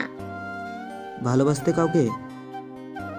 কি মনে হয় তোমার আমার বয়স কত জানো? 29 চলে। তো এই বয়সে কাউকে ভালো না বেসে থাকা যায়? ভালোবাসতাম কি, এখনো তাকে ভালোবাসি, আমার প্রথম ভালোবাসা সে। ভালোবাসা তো তার থেকেই শেখা আমার। আচ্ছা, তো তোমার কি বিয়ে করার ইচ্ছে নেই তাহলে? কারণ ভালো তো এখনো বাসো তাহলে। সে তো বিয়ে করছে, সংসার করছে, একটা সন্তানের বাবাও হইছে। আমি তোমার কথা বলছি। ইচ্ছে ছিল খুব, বিয়ে করার ইচ্ছে আমার অনেক, সেজন্য তো ইন্টার শেষে নিজেই নিজের বিয়ের কথা বলছিলাম। যত ছেলেপক্ষ আসছে সবার কাছে টাকার জন্য হেরে গেছিলাম। নিম্নবিত্ত ছেলেটাও সর্বনিম্ন 2 লক্ষ টাকা চায়, কিন্তু সেটাও আমাদের কাছে ছিল না তখন। এখন কি বিয়ে করবে না? জান্নাতুল হালকা হাসলো। ছেলেটা তার থেকে বিয়ে করবে কিনা সেটার উত্তর শোনার জন্য মরিয়া হয়ে উঠছে। জান্নাতুল মুচকি হেসে দেয় আর কিছুটা আফসোসের সুরে বলে, সব ইচ্ছা কি আর পূর্ণতা পায়? তাকে হারিয়ে ফেলার পর ভেবেছিলাম কখনো বিয়ে করব না, কিন্তু ইচ্ছে হয়তো আমার পূর্ণ হবে না। জান্নাতুল সেখান থেকে চলে যায়। সানজিদ ভাবতে থাকে এটার মানে কি। পরক্ষণেই বুঝতে পারে তার সাহিত্যিকা বিবাহ বন্ধনে আবদ্ধ হতে চায়। সানজিদ বিড়বিড় করে বলে, আর দেরি করব না সাহিত্যিকা, আমি আপনাকে অতি শীঘ্রই মিসেস সাহিত্যিকা বানিয়ে দেব। কথা দিলাম আমি আপনাকে খুশি হব। দিনটা এভাবেই কেটে যায়। প্রায় রাত 10টার সময় আশিক হামিদ ইসলামের কাছে ফোন দেন। ও শ্বশুর, আপনার মেয়েটাকে একটু আমার রুমে থাকার ব্যবস্থা করে দিন না। একা একা এত বড় খাটে কীভাবে ঘুমাবো? মাঝরাতে ঘুমটা ভেঙে যায়, বুক ব্যথা করে, হুট করে হাত বেডের পাশে যায়, আর কি মনে হয় জানেন? কি? আনমনা হয়ে অবাক কণ্ঠে বলে ওঠে। আশিক ফোন করে যা বলা শুরু করছে তাতে হামিদ ইসলামের নিজের বুকে হাত দেয়। তার শরীর ঘামতে থাকে। এই ছেলে কি সব বলে? আমার পেটে তো আরও একটা মেয়ে থাকার কথা। হুটহাট জড়িয়ে ধরে বলতাম ভালোবাসি প্রিয়, বেশ কিছুদিন পর আপনাদের খবর দিব। ওগো শ্বশুর শুনছেন, আপনি নানু হতে চলছেন, আপনার জামাই বাবা হবে। শ্বশুর শুনছেন, আপনার মেয়ে বড় হয়ে গেছে। হামিদ ইসলাম ধীরে সুস্থে ফোনটা কেটে দেয়। এই নির্লজ্জ ছেলের সাথে তিনি আর কখনো কথা বলবে না। উনি মেঝের রং তুলে নাকে দেয় আর বলে, আমার ঘোর অন্যায় হয়েছে, এই যে নাকে রং দিয়েছি, আর কখনো এই বেয়াদব ছেলের সাথে কথা বলবো না। আশিক বারবার ফোন দেয়, কিন্তু হামিদ ইসলাম ধরে না। এমন নির্লজ্জ ছেলের সাথে কথা বলে তিনি হার্ট অ্যাটাক করবেন। এমন বেহায়াপনা কথা এর আগে হয়তো কখনোই শোনেন নাই। ছেলের বয়সের একটা ছেলে এসব বললে কেমন দেখায়, তাও আবার নিজের মেয়েকে নিয়ে। পরের দিনটা শুক্রবার পরে। সৈকত আজ আর দোকানে যায় না। শুক্রবারের দিনটা দোকান বন্ধ থাকে। জান্নাতুল অনেকদিন থেকেই বাহিরে ঘোরাঘুরি করে নাই। ভেবে নেয় যে আজ একটু একা একা সারাদিন কাটাবে। বাবার কাছে যাই, গিয়ে বলে, আব্বু, আমি একটু বাইরে যাচ্ছি, কখন আসবো ঠিক নাই। একা? হুম। আচ্ছা, সাবধানে, আর তাড়াতাড়ি বাসায় ফেরার চেষ্টা করিস মা। আচ্ছা বাবা। হামিদ ইসলাম কিছু বলল না। তিনি জানেন বাড়িতে থাকতেও মেয়ে মাসের একটা দিনে একা একা কাটিয়ে দেয়। কেউ জানে না কোথায় যায় না যায়, খুঁজে পাবে না কেউ। যদি নিজে কোথায় আছে সেটা না বলে। বাইরে করা রোদ। জান্নাতুল একটা সাদা 3 পিস পরে নেয়, সাদা হিজাব বাঁধে, সাথে পার্স, ফোন আর কিছু টাকা নিয়ে বেরিয়ে পড়ে। পদ্ম ফুল সঙ্গী হতে পারি? জান্নাতুল চমকে ওঠে। আশেপাশে তাকিয়ে আশিককে খুঁজতে থাকে। আশিক গাছের অপর পাশ থেকে বেরিয়ে আসে। জান্নাতুল সেখানে গিয়ে দেখে 5-6 জন ছেলে মাটিতে শুয়ে কাতরাচ্ছে, যাতে হাসানও আছে। জান্নাতুল ভয়ে ভয়ে বলে, তুমি আর এই ছেলেগুলোকে মারছো কেন? কই, আমি তো মারি নাই, আপনি হয়তো ভুল ভাবছেন। এখানে এই ছেলেগুলো আর তোমরা ছাড়া কেউ নেই, তাহলে কে মারবে এদের?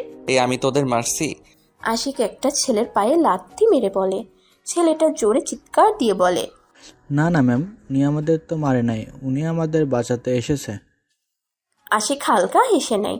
জানাতুল ভ্রু কুচকে ফেলে। একা সময় কাটাবে হয়ে গেছে। আশিক এখন সঙ্গ নিবে খুব ভালো করেই জানে সে। আশিক হাসানের উদ্দেশ্যে বলে, ওনাদের হসপিটালে ভর্তি করিয়ে দে হাসান, আমি একটু পদ্মফুলের সাথে হাঁটি। হাসানের সাথে তুমিও বাড়ি ফিরো। সরি পদ্মফুল। হাসান অবাক হয়ে আশিকের কাণ্ড দেখছে। হসপিটালে ভর্তি করাবে, এটা কি হওয়ার ছিল নাকি? আশিক খুব আড়ালে হাসানকে একটা চোখ টিপ দেয়। হাসান ঠোঁট প্রসারিত করে হেসে সবাইকে নিয়ে চলে যায়। জানাতুলের সাথে আশিক হাঁটতে থাকে।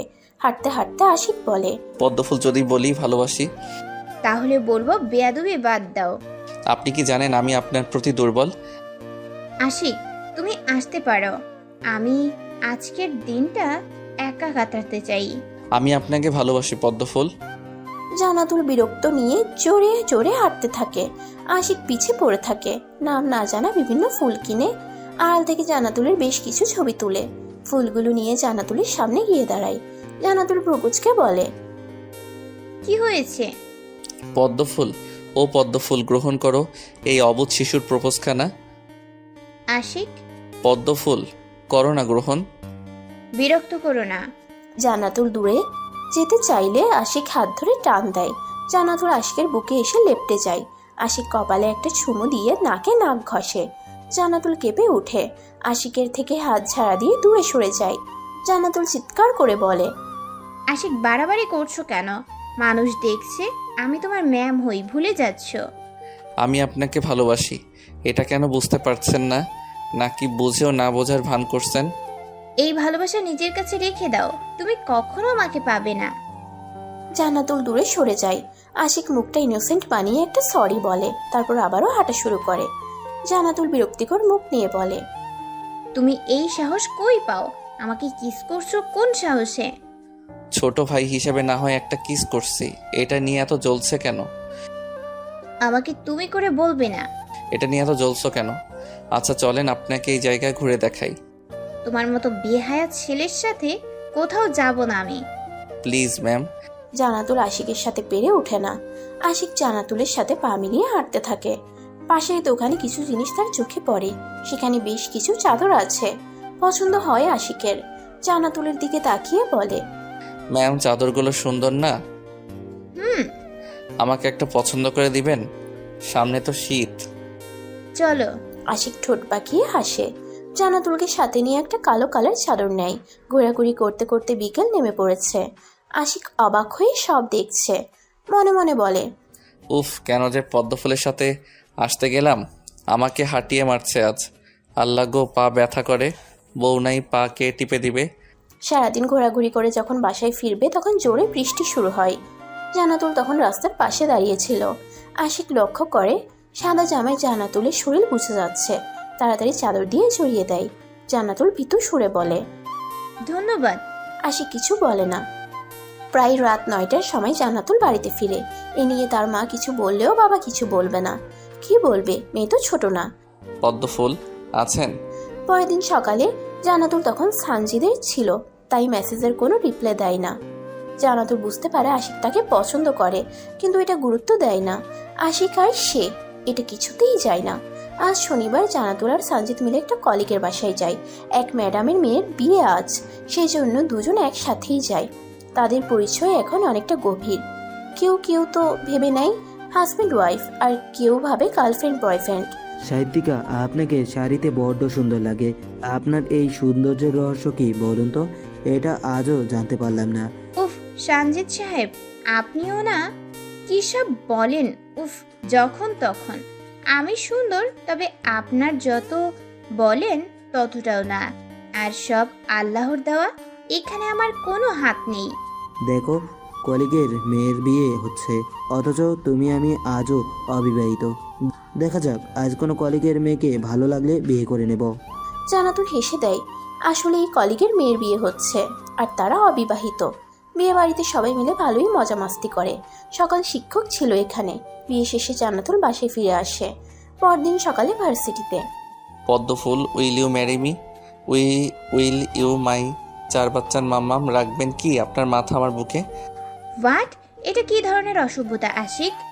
মানুষ দেখছে, সামনে থেকে সরো। এতদিন সব তোমার বাচ্চামি ভেবে আসছি, আর আজ তুমি কি করে ফেলছো? ধারণা আছে এটার জন্য কি হতে পারে? জান্নাতুল ক্লাস শেষ করে বাসায় ফিরছিল, তখন কলেজ ক্যাম্পাসে সবার সামনে হাত ভর্তি পদ্মফুল নিয়ে আশিক প্রপোজ করে বসে। জান্নাতুল পাশ কেটে যখন আসতে যাবে, তখন আশিক একটা হাত পিছনে দিয়ে ফুল নিয়ে মাটিতে বসে পড়ে। তারপর পদ্মফুলের দিকে তাকিয়ে বলে, আমার পদ্মফুল, আপনাকে পাওয়ার স্বপ্ন আমার বড্ড বেশি। আপনি হীনা, আমি অপূর্ণ। আপনার প্রতিটা অংশ আমার ভালোবাসা। পদ্মফুল, একবারও কি ভেবে দেখছেন আপনাকে আমি পদ্মফুল কেন বলি? আপনার সৌন্দর্য যেমন আমাকে মুগ্ধ করে, ঠিক তেমনভাবে এই পদ্মফুল মুগ্ধতা ছড়ায়। পদ্মফুল, আপনি আমার হয়ে যান। আপনাকে পৃথিবীর সব সুখ এনে দিব, কখনো অভিযোগ করার সুযোগ দিব না। আমি আপনার পবিত্রতা হতে চাই। Ashik, stop please. তোমার এই ভুলের জন্য আমার চাকরিটাও চলে যেতে পারে। সব কিছুর একটা লিমিট থাকে। আপনি চাকরি হারানোর ভয়ে অ্যাকসেপ্ট করছেন না আমাকে বিয়ে করেন? কোনো কাজ করতে হবে না। আমাকে বিয়ে করার মতো যোগ্যতা আর বয়স কোনোটাই তোমার নেই। আর কখনো যেন আমার সামনে তোমাকে না দেখি। জান্নাতুল আশিকের গালে দুটো চড় বসিয়ে দেয়। আশিক এতে হালকা হাসে। এমনটা হবে সে তো জানতো, কিন্তু তার যোগ্যতা নিয়ে কথা বলল কি নেই তার? টাকা পয়সা সব আছে। জান্নাতুল জোর পায়ে সেখান থেকে চলে যায়। আশেপাশে অনেকেই এই দৃশ্য দেখে। কেউ কেউ তো হেড অফিসে জানিয়ে দেয়, আবার কেউ কেউ আশিকের উপর মজা লুফে নেয়। আশিকের দিকে হাসান রাগী চোখে তাকিয়ে চিল্লিয়ে বলে ওঠে, ভালো হয়েছে না? সবার সামনে তোর পাগলামি না করলেই চলে না, তাই না আশিক? সব কিছুর একটা সুযোগ সময় থাকে, আর তুই কি না সবার সামনে ম্যামকে প্রপোজ করে বসলি? মাত্র 3টা মাস কেটে গেল, আরও কয়টা মাস যাক। যাকে ভালোবাসি তাকে সবার সামনেই গ্রহণ করে নিব, লুকিয়ে ভালোবাসবো না, আর লুকিয়ে বিয়েও করব না। বিয়ের সময় হাজার হাজার মানুষ থাকবে। চট দিয়ে একদম গাল লাল করে দিব। এইটুকু ছেলে হয়ে ম্যামকে প্রপোজ করিস? তোর লজ্জা করলো না এমনটা করতে? আমার লজ্জা করে না, কারণ ভালোবাসলে লজ্জা করতে নেই, বুক ফুলিয়ে ভালোবাসি বলা শিখতে হয়। আর ভাইয়া, তুই ভুলেও আমার পদ্মফুলের দিকে নজর দিবি না। হাসান, তোর ভাইকে বলে দিবি পদ্মফুল শুধু আমার। আশিক বড় বড় পা ফেলে ক্যাম্পাস থেকে বেরিয়ে যায়। পিছনে ফেলে যায় হাহাকার। সঞ্জিত মাথার চুল খামছে ধরে। সে কি তবে আবারও ভালোবাসা হারিয়ে ফেলবে? ঠিক করে নেই, আজই সাহিত্যিকার বাসায় বিয়ের প্রস্তাব পাঠাবে। সাহিত্যিকা বিয়ে করবেন আমাকে? ভালোবাসেন আমাকে? জান্নাতুল এমনই থেকে বিরক্ত হয়ে আছে। আজ ভার্সিটিতে শিক্ষকরা কথা শুনাইছে অনেক, তার উপর সঞ্জিত বিয়ের প্রপোজাল দিয়ে বসে। তাই রেগেই মেসেজটা করে। সঞ্জিত ভাবে যদি রাজি না হয় তাহলে তো সে নিজেই কষ্ট পাবে, আর ভালোবাসি বলে রিজেক্ট হলে ফ্রেন্ডশিপও নষ্ট হবে। তাই বলে, ভালোবাসি না, তবে হ্যাঁ ভালো লাগে তোমাকে সাহিত্যিকা। ভালো লাগা থেকে একসময় ভালোবাসা তৈরি হবে, তাই আমি তোমাকে বিয়ে করতে চাই। তুমি যদি রাজি থাকো তাহলে মা বাবাকে তোমার বাসায় পাঠাবো। সরি সঞ্জিত সাহেব, ভেবে দেখতাম, কিন্তু আশিক যেখানে আছে সেই বাড়িতে আমি যেতে পারবো না। আমাকে দেখলে একটুর জন্য হলেও আশিক কষ্ট পাবে। আশিক কষ্ট পেলো না পেলো এটা নিয়ে তুমি ভাবছো কেন? আর তুমি চাইলে আমি তোমাকে নিয়ে আলাদা থাকবো। আমার বিয়ে ঠিক হয়েছে সঞ্জিত সাহেব। আমি আজ দেশের বাড়ি ফিরছি রাতের গাড়িতে। সমস্যা নেই, বাসায় গিয়ে আপনাদের ইনভাইট করব। ভালো থাকবেন। জান্নাতুল আর কোনো মেসেজে রিপ্লাই করে না। ব্যাগপত্র গুছিয়ে নেয়, ঠিক করে এখানে থাকবে না, কয়টা দিন নিজ জন্মস্থান থেকে ঘুরে আসবে। তাছাড়া গ্রামের বাড়িতে ছেলে দেখা শুরু করছে, তাই যেতে হবে তাকে। একসাথে দুটোই হবে, সেজন্য রেডি হয়ে নেয়। জান্নাতুল সৈকতকেও সাথে নেয়। আশিকের দোকানে আর কাজ করতে দিবে না সে। আপু, সামান্য এটা কারণে তুই আমাকে জবটা করতে দিবি না? এটা সামান্য হতে পারে, সেটা তোর কাছে।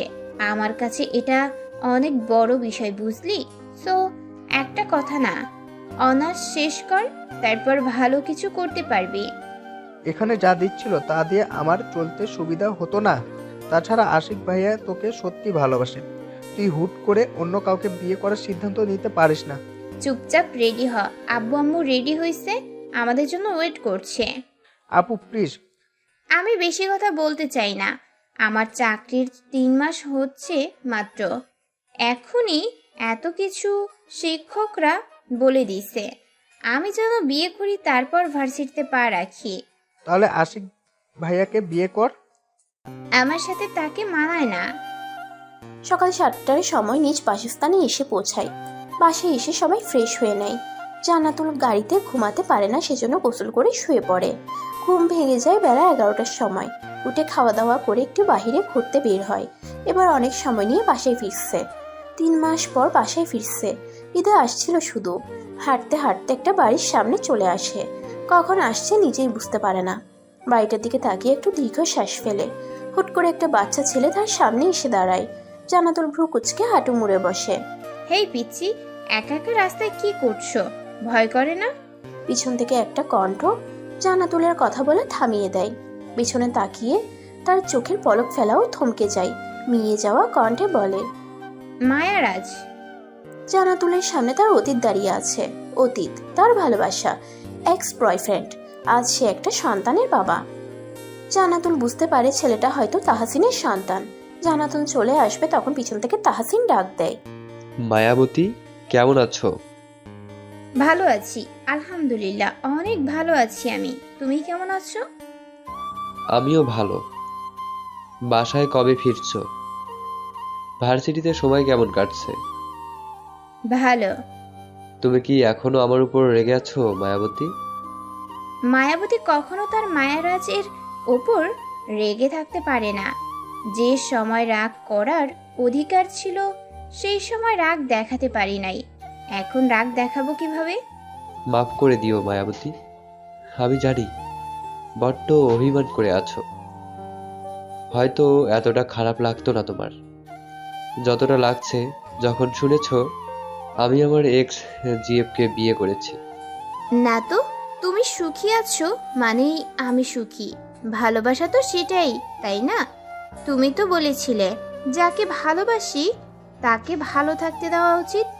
সে ভালো আছে মানেই আমি ভালো। জান্নাতুল আর কিছু না বলে উল্টো দিকে হাঁটা দেয়। পিছনে তাহসিন একটা দীর্ঘশ্বাস ফেলায়। তখন যদি মা সুইসাইডের ভয় না দেখাইতো তাহলে আজ হয়তো তার মায়াবতী কষ্ট পেত না। পিছন থেকে তাহসিনের ওয়াইফ সবটাই দেখে, কিছু বলে না, তবে ভেবে নেয় তাহসিনের মায়াবতীকে সব সত্যি জানাতে হবে। মায়ারাজ, হ্যাঁ মায়াবতী, বলুন।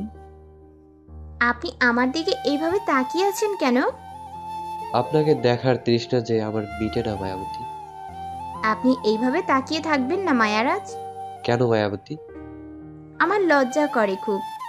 আপনার লজ্জা মাখা মুখখানি আমার বড্ড ভালো লাগে মায়াবতী। এভাবে আর দেখবেন না, আপনার কলঙ্ক লেগে যাবে আমার গায়ে। লাগুক না, আমি যে আপনাকে আমার কলঙ্কের ভাগীদার করতে চাই। আপনিও না। সৈকতের ডাকে জান্নাতুলের ধ্যান ভাঙে। একটা সময় যখন জান্নাতুল নদীর ধারে বসেছিল তখন তাহসিন তার দিকে এক ধ্যানে তাকিয়েছিল।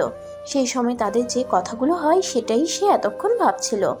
সৈকত জান্নাতুলের হাতে একটা চিরকুট দেয়। জান্নাতুল ভ্রুকুচকে চিরকুট খুলে পড়তে লাগে, মায়াবতী, আমার তাহসিনের মায়াবতী, আমাকে মাফ করে দিও। তোমার ভালোবাসা আমি চিনে নিতে চাইনি। আমার শাশুড়ি তাহসিনের মা আমার মামির মতো। একটা সময় আমাদের সম্পর্ক নষ্ট হওয়ার পিছনে আমারই দোষ ছিল। অতিরিক্ত কেয়ারিং আমার পছন্দ ছিল না, কিন্তু তাহসিন সব সময় একটু বেশি বেশি সেটাই করত। তাই তাকে ছেড়ে যেতে বাধ্য হই আমি। তবে তোমাদের সম্পর্ক যখন তৈরি হলো তখন দূর থেকে দেখে হিংসে হতো আমার, কিন্তু আমি চাইতাম তাহসিন ভালো থাকুক, তাই কিছু বলতাম না। হুট করে মামিমা আমার আর তাহসিনের বিয়ে ঠিক করে। তাহসিন রাজি না হওয়ায় মামিমা ওকে সুইসাইডের ভয় দেখায়। জানোই তো তাহসিনের বাবা নেই, সেজন্য মায়ের জন্য বড্ড ভয় পায় ছেলেটা। তবে তাহসিন ভাবছিল শুধু ব্ল্যাকমেল করেছে আর কিছুই না, তাই তোমাকে পালিয়ে বিয়ে করবে বলে ভেবে নেয়। কিন্তু পরে মামিমা সত্যি আত্মহত্যা করতে চায়, সেজন্য তাহসিন এক প্রকার জোর করেই আমাকে বিয়ে করে। তুমি তাহসিনকে ভুল বুঝো না, আর তোমার ভার্সিটিতে জবটাও তাহসিন নিয়ে দেয়। আশা করি তুমি আমার তাহসিনের সামনে আসবে না আর। তাহসিন তোমাকে দেখলে দুর্বল হয়ে পড়ে। ইতি, তাহসিনের ওয়াইফ। মানুষটাকে কখনো আমি ভুল বুঝি নাই, কিন্তু যে মানুষটার প্রতি আমার অভিমান ছিল, আজ সেই অভিমান কেটে গেল আমার। মায়েরাজ, তোমাকে তো কখনো ঘৃণা করিনি আমি। ভালোবাসার মানুষকে কখনো ঘৃণা করা যায় না। জান্নাতুল চিঠি পড়ে বিছানায় গায়ে দিয়ে দেয়। বিকেল হয়ে আসছে, ছেলে পক্ষ দেখতে আসবে কিছুক্ষণের মধ্যে, তাই উঠে শাড়ি পরে রেডি হয়ে নেয়। এই বয়সে তার রং ঢঙের মতো সাজতে ইচ্ছে করছে না, কিন্তু কি করার, বিয়ে তো সে করবে, নিজ ইচ্ছেতে বিয়ে করবে। ভালো থাকতে হলে বিয়ে করতে হবে। বাহির থেকে ডাক পড়লে জান্নাতুল বাহিরে যায়, পাত্রপক্ষের সামনে বসে। ছেলের বয়স ৩৫ বছর, একজন সফল বিজনেসম্যান, কোনো টাকা পয়সা তারা নিবে না। জান্নাতুল অবাক হয়, ছেলেটা দেখতে শুনতে সব দিক দিয়েই ভালো, এত ভালো সম্বন্ধ হয়তো সে আশা করে নাই। মা বাবাকে জানিয়ে দেয় ছেলে পছন্দ হয়েছে তার। বিয়ের ডেট ঠিক করা হয় আজ থেকে ঠিক ৮ দিন পর। 15 দিনের ছুটিতে আছে সে। জান্নাতুল ফোনটা নিয়ে ছাদে যায়, ফোন দেয় সাজিদের কাছে। কেমন আছো সঞ্জিত সাহেব? এই তো আছি, তুমি কই আছো? আজ ভার্সিটিতে আসো নাই কেন? আমি দেশের বাড়ি আছি। একটা গুড নিউজ আছে। কি? অক্টোবরের 20 তারিখে আমার বিয়ে। কি? সঞ্জিত কথাটা জোরেই বলে। তার সাহিত্যিকার বিয়ে, সে এটা কখনোই মানতে পারবে না। কিছুটা ভীতু স্বরে বলে, সাহিত্যিকা, তোমার বাবার নাম্বারটা দিবা? কেন বলো তো? দাও না, ভয় পাচ্ছ নাকি? না, ভয় পাবো কেন? মেসেজ দিয়ে দিব, সমস্যা নেই। কি করছো? ভাবছি। কি ভাবছো? কিছু না, বিয়েটা না করলে হয় না? না সঞ্জিত সাহেব, এটা দরকার। একা একা জীবন চলে না, একজনের সঙ্গ দরকার পড়বে জীবনে। আমার কোনো বন্ধু বান্ধব নাই। রাখি, পরে কথা বলবো। সঞ্জিত ফোন রেখে দিলে জান্নাতুল বাবার নাম্বার দিয়ে রাখে। বুঝতে পারছে না নাম্বার কি করবে, কিন্তু এটা নিয়ে বেশিক্ষণ ভাবে না। সন্ধ্যা লেগে আসছে, নিচে গিয়ে সবার সামনে আড্ডায় বসে। আসসালামু আলাইকুম শ্বশুর মশাই। কে? আশিক? বাহ, চিনতে পারছেন তাহলে? হামিদ ইসলাম সবার কাছ থেকে সরে যায়। চিন্তা করে ছেলেটা আবার কি বলবে, পিছু ছাড়বে না নাকি। তিনি কিছুটা ঝাঁঝালো কণ্ঠে বলে, ফোন করছো কেন? আমি ফোন না করলে কে ফোন করবে? এটা বলেন, আপনি নাকি আমার পদ্মফুলের বিয়ে দিতে চাচ্ছেন? হ্যাঁ, দিব না কেন? বয়স হয়েছে তো। কিন্তু তোমাকে কে বললো? সব খবর আমার কাছে আছে, যা বলার জন্য ফোন করলাম। আমি আপনার মেয়েকে ভালোবাসি, পদ্মফুলকে আমি বিয়ে করতে চাই। এটা অসম্ভব। তোমার মতো বাচ্চা ছেলের সাথে আমি মেয়ের বিয়ে দিব না। ভালোবাসার কি মূল্য নাই আপনার কাছে? না, নেই। আমার মেয়ে ভালোবাসতো একজনকে, ধোঁকা খাইছি। সেজন্য আশা করি তুমি আর ওকে বিরক্ত করবে না। প্রথম দিন আপনি ভালো ব্যবহার করছিলেন। কাউকে বোঝাতে হলে ভালো ব্যবহার করতে হয়। আমাকে আর ফোন করবে না। পদ্মফুল আমার না হলে আর কারো হবে না। দেখা যাক। আশিক রাগ নিয়ে ফোনটা কাটে। তার কাছে সব বিরক্ত লাগছে। এত ভালোবাসা এক নিমিষেই শেষ হতে দিবে সে? কিন্তু কি করবে, পদ্মফুল যে তাকে ভালোবাসে না। মামনি, আমি আর সহ্য করতে পারছি না। রুম থেকে কান্নার শব্দ বাহিরে ভেসে আসে। আশিকের মা ছেলে রুম থেকে কান্নার আওয়াজ পেয়ে তাড়াতাড়ি রুমে যায়। ছেলে মেঝেতে বসে মাথা চেপে কান্না করছে। আশিকের মায়ের বুকে চিনচিনে ব্যথা হয়। ছেলের কি হলো? আব্বু, কি হয়েছে তোর? মামনি।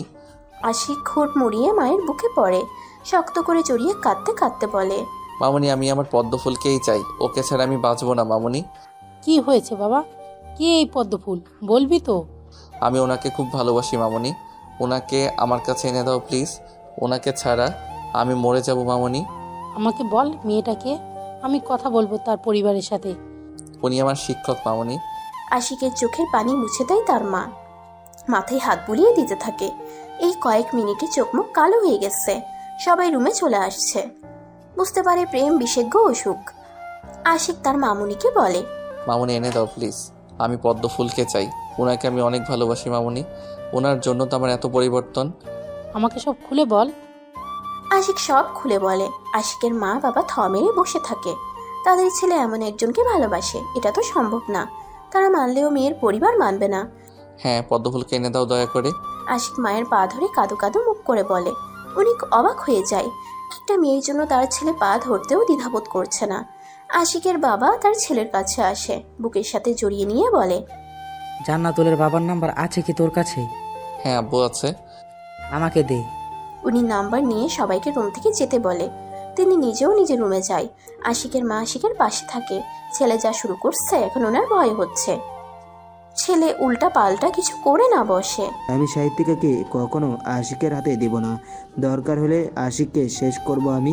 আমি আর এই ভালোবাসা হারাতে পারবো না। সানজিৎ নিজের রুমে গিয়ে কিছুটা আওয়াজ করে কথাটা বলে। সানজিতের মা মাথায় হাত দিয়ে বসে আছে। এ কি হচ্ছে ওনার সাথে? ছেলে নিজেকে সুস্থ দাবি করছে, কিন্তু এই মেয়ের জন্য তো আবার অসুস্থ হয়ে পড়বে। প্রথমবার প্রেমে পড়ে 1 বছর মেন্টাল হসপিটালে ছিল। তার প্রথম প্রেমিকা মারা যায় ক্যান্সারে। বাবা শান্ত হ, এমন কথা বলতে হয় না। আশিক তো ছোট ভাই হয়। মা, তুমি ওর হয়ে কথা বলতে আসবে না। ওর বয়স হয়নি সাহিত্যিকাকে পাওয়ার। আমার সাহিত্যিকাকে চাই মানে চাই। পাগলামি করিস না তুই। এতই ভালোবাসা, তাহলে বিয়েটা আটকিয়ে বিয়ের প্রপোজ পাঠা। সানজিৎ মায়ের কথাই শান্ত হয়। ফোনটা বের করে জান্নাতুলের বাবার নাম্বারে ডায়াল করে। ফোনটা সাথে সাথে রিসিভ হয়। সানজিৎ কিছু না ভেবে সোজাসাপটা বলে, আমি আপনার মেয়েকে বিয়ে করতে চাই আঙ্কেল। আমি আর জান্নাতুল একই ভার্সিটিতে জব করি। হামিদ ইসলাম বিরক্ত হয়। তিনি আর কি সহ্য করবে, কণ্ঠে কিছুটা রাগ এনে বলে, আমার মেয়ের বিয়ে ঠিক হয়েছে, আর ফোন দিয়ে বিরক্ত করবে না। এসব আর সহ্য হচ্ছে না আমার। আঙ্কেল, আশিক আপনার মেয়ের থেকে ছোট। ওকে গ্রহণ না করে আমাকে গ্রহণ করুন। তুমি আশিককে চিনো? ও আমার কাজিন। আমি ওই বাড়িতে মেয়ে দিব না। হামিদ ইসলাম রেগে ফোনটা কেটে দেয়। সানজিৎ চিল্লাইয়ে উঠে, নিজেকে পাগল মনে হচ্ছে তার। অন্যদিকে আশিকের বাবা অনেক ভেবে চিন্তে সিদ্ধান্ত নেয়। ছেলের কষ্ট সহ্য করতে পারছেন না তিনি। ফোন দেয় হামিদ ইসলামকে। আপনি আবার কেন বলছেন? আপনি কি রেগে আছেন ভাই সাহেব? কিছু কি বলবেন? আমি আশিকের বাবা। বলেন, আপনি আবার কি বলবেন? আর কি সহ্য করতে হবে আমাকে? আমার ছেলের জন্য আপনার মেয়েকে চাই আমি। আশিক আপনার মেয়েকে ভালোবাসে। এই ভালোবাসা কখনো হয় না। আমার ছেলেটা পাগলের মতো করছে। প্লিজ ভাই, আপনার মেয়ে আমাদের কাছে সুখী থাকবে। লজ্জা করে না আপনাদের? এইটুকু ছেলের সাথে মেয়ের বিয়ে দিব নাকি? আমার ছেলেটা বাঁচবে না ভাই। মরতে দেন। এমন ছেলে জন্ম না দেওয়াই ভালো। হামিদ আর কিছু বলে না, ফোনটা কেটে দেয়। তিনি বিরক্ত। এত ঝামেলা সহ্য করবে কিভাবে? সবাই হুমকি দেওয়া শুরু করছে। আশিকের বাবা আশিককে সব খুলে বলে। আশিক মিনমিনে সুরে বলে, আমার পদ্মফুলকে চাই বাবা, আমাকে এনে দাও। ওনাকে ছাড়া আমি অসহায়। ভালোবাসার আগে আমাকে বলেছিস, এখন আমাদের দরকার হচ্ছে, তাই না? আমি মরে গেলে তোমার খুশি, তাই না? হ্যাঁ, মরে যা। তোর মতো ছেলে না থাকা ভালো। মেয়ের বাপ আমাকে অপমান করেছে। আশিক হালকা হাসলো। তার তো মরে যেতে ইচ্ছে করছে। কেন ভুলে কাউকে ভালোবাসলো? সে তো নিজের কাছে ওয়াদা করছে পদ্মফুলকে ছাড়া আর কাউকেই বিয়ে করবে না। সবাই রুম থেকে গেলে আশিক উজু করে নামাজ পড়তে বসে। নফল নামাজ পড়ে হাওমাও করে কেঁদে ওঠে। সে কি পদ্মফুলকে পাবে না? এক সময় নামাজের বিছানায় জ্ঞান হারিয়ে পড়ে থাকে। আপু, হবু দুলাভাই নাকি হার্ট অ্যাটাক করে মারা গিয়েছে। জান্নাতুল সহ সবার খাওয়া থেমে দেয়। আর 4 দিন পর ওর বিয়ে। এর মাঝে 4 দিন কেটে গেছে। হঠাৎ সৈকতের কথাই সবাই চমকে ওঠে। হামিদ ইসলাম কাঁপা কাঁপা কণ্ঠে বলে, কি বললি? ওদের বাড়ি থেকে ফোন করেছিল, আব্বু হবু দুলাভাই মারা গেছে। সবাই রেডি হও, দেখতে যাব। জান্নাতুল জোরে জোরে নিঃশ্বাস ফেলে। তার সাথে এসব কি হচ্ছে? অপরদিকে আশিক শুয়ে শুয়ে ভাবছে বিয়ের দিন কিভাবে সে তার পদ্মফুলকে কিডন্যাপ করবে। পদ্মফুলকে সে অন্য কারো হতে দিবে না। তার ভাবনার মাঝে হাসান হন্তদন্ত হয়ে রুমে প্রবেশ করে। তারপর চিল্লিয়ে বলে, দোস্ত, ওই বেটাই তো মরছে। কোন বেটা? আশিক ভ্রুকুচকে বলে। হাসান গিঞ্জি কলার নাচিয়ে বলে, আরে বেটা, তোর পদ্মফুলের সাথে যার বিয়ের কথা ছিল, ওই বেটা নাকি হার্ট অ্যাটাক করছে। যাক, রাস্তা ক্লিয়ার। এখন নিশ্চয় বিয়ে হবে না, ঢাকায় ফিরে আসবে। তুই এই সুযোগে ম্যামকে ইমপ্রেস করার চেষ্টা কর। সত্যি? হ বস। আশিক বিছানা ছেড়ে উঠে পড়ে। হাসানের হাত ধরে ঘুরতে থাকে। এক পর্যায়ে বক্স চালু করে দুজনে মিলে নাচতে থাকে। বেশ কিছুক্ষণ পর হাসান বলে, দোস্ত, মানুষ মারা গেছে আর আমরা নাচছি, এটা পাপ। থাম ভাই, আল্লাহ গুনাহ দিবে। উফ, কি যে আনন্দ লাগছে। হয়েছে নে। বাহির থেকে আশিকের বাবা সবটা খেয়াল করে। ছেলে কতটা ভালোবাসে তার প্রমাণ তিনি পায়। মনে মনে ভাবে পরিবেশ ঠান্ডা হলে আবারও বিয়ের প্রস্তাব পাঠাবেন তিনি। কেটে যায় আরও 2টা দিন। জান্নাতুল পরিবার সহ ঢাকায় ফিরে আসছে। পরের দিন থেকে ভার্সিটিতে যাওয়া শুরু করে। ভার্সিটি থেকে যখন আসবে ঠিক সেই সময় সে দেখতে পায় কয়েকজন পুলিশ সানজিদের সাথে কথা কাটাকাটি করছে। জান্নাতুল ধীর পায়ে সেখানে যায়। সানজিদ জান্নাতুলকে দেখে এগিয়ে আসে, হাত ধরে বলে, সাহিত্যিকা চলো আমরা পালিয়ে যাই, পুলিশ জেনে গেছে আমি তোমার হবু জামাইকে খুন করেছি। চলো না, আমি তো তোমাকে পাওয়ার জন্য সব করেছি, তুমি কি আমার হবে না? মানে? ম্যাম, সঞ্জিত সাহেব একটা ছেলেকে হার্ট ব্লক করে মেরে ফেলেছে, তখন কেউ বুঝতে পারে নাই, কিন্তু আজ সকালে একজন সিসি ক্যামেরা চেক করতে গিয়ে দেখে এই ছেলেটা একটা ইঞ্জেকশন দেয় আর তার কিছুক্ষণ পর আপনার হবু বর মারা যায়। এসব কেন করলে সঞ্জিত? আমি তোমাকে ভালোবাসি। জান্নাতুল সঞ্জিতের গালে দুটো চড় বসিয়ে দেয়। নিউজটা ভাইরাল হতে সময় লাগে না। সঞ্জিতকে যখন পুলিশ নিয়ে যাবে তখন সঞ্জিত পুলিশের হাত থেকে একটা বন্দুক ছিনিয়ে নেয়। তারপর দৌড়ে জান্নাতুলের কাছে আসে, ওর মাথায় বন্দুক তাক করে। আশিক খবর পেয়ে সাথে সাথে ভার্সিটিতে আসে। ঘটনা এত তাড়াতাড়ি ঘটে যায় তা বুঝতে সময় লাগে সবার। সঞ্জিত চিৎকার দিয়ে বলে, সাহিত্যিকা আমার না হলে আর কারো হবে না, ওকে সাথে নিয়ে আমি মরবো। সঞ্জিত, আমাকে ছেড়ে দাও। সঞ্জিতের হাতে বন্দুক আছে দেখে পুলিশ কিছু করতে পারে না। আশিক দৌড়ে যখন জান্নাতুলের কাছে আসবে তখন সঞ্জিত একটা গুলি ছুড়ে দেয়। গুলিটা সোজা আশিকের মাথায় গিয়ে লাগে। পুলিশ উপায় না পেয়ে সঞ্জিতকে সেখানেই মেরে ফেলে। জান্নাতুল থ মেরে যায়। কি হয়ে গেল এই সময়ের মধ্যে? আশিক জ্ঞান হারানোর আগে বলে, পদ্মফুল আমার হবেন, কথা দেন, না হলে মরেও শান্তি পাবো না। কয়েকজন পুলিশ মিলে আশিককে হসপিটালে নিয়ে যায়। কেটে যায় কয়েক ঘন্টা। আশিক এখন কোমায় আছে।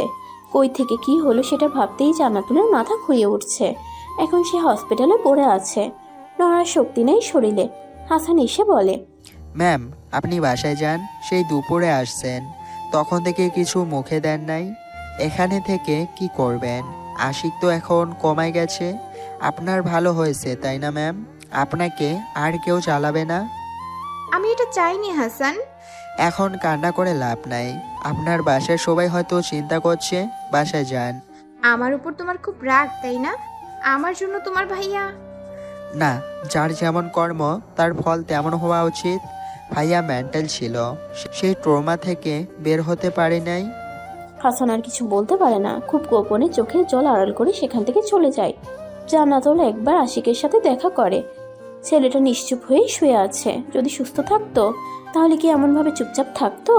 জান্নাতুল আর কিছু ভাবে না। কেটে যায় কয়েকটা মাস। সপ্তাহে একবার করে জান্নাতুল আশিককে দেখে আসে, সেটা অবশ্য সবার আড়ালে। রুমে জান্নাতুল বসে আছে গালে হাত দিয়ে। আজ আবার ছেলে আসবে দেখতে। সেদিনের পর আর বিয়ের কথা বাড়িতে উঠে নাই। কিন্তু কতদিন? বিয়ে তো করতে হবে, জান্নাতুল নিজের মনে বিড়বিড় করে। আমার মাথায় যাকে নিয়ে চিন্তা হয় সে তো আমার নয়, কেন মনে ছক কষছি তাকে নিয়ে? এই বয়স তো আমার নয়। আপু, ছেলে নাকি তোকে দেখছে, তাই দেখতে আসবে না। তুই রাজি থাকলে বাবা বিয়ের দিন তারিখ ঠিক করবে। জান্নাতুল মাথা তুলে তাকায়। একজনকে ভালোবেসে অন্য কাউকে কিভাবে বিয়ে করবে? কিন্তু যাকে ভালোবাসে সে কি তার কখনো হবে? বিয়ের ডেট ফিক্সড করতে বলো। আপু, আশিক ভাইয়া তোমার জন্য আজ কমাই। ভাইয়া তোমাকে সত্যি অনেক ভালোবাসে। তোর ভাইয়া কোমা থেকে উঠে এসে আমাকে বিয়ে করবে নাকি? যদি বিয়ে করতে আসি তাহলে কি বিয়ে করবে পদ্মফুল? জান্নাতুল লাফিয়ে উঠে। আশিক তার সামনে দাঁড়িয়ে আছে। আশিকের পিছনে জান্নাতুলের মা বাবা। জান্নাতুল অবাক হয়ে বলে, তুমি কোমা থেকে কবে সুস্থ হইছো? 2 দিন আগে। তোমার বিয়ের কথা শুনে চলে আসলাম, চলো আমার সাথে। আশিক জান্নাতুলের হাত ধরে কথাটা বলে। সবাই অবাক হয়। কোথায় যাবে? কোথায় যাব আশিক? আমাকে বিয়ে করতে, নয়তো সঞ্জিত ভাই যে কাজ করছিল সেটা কিন্তু আমিও করব।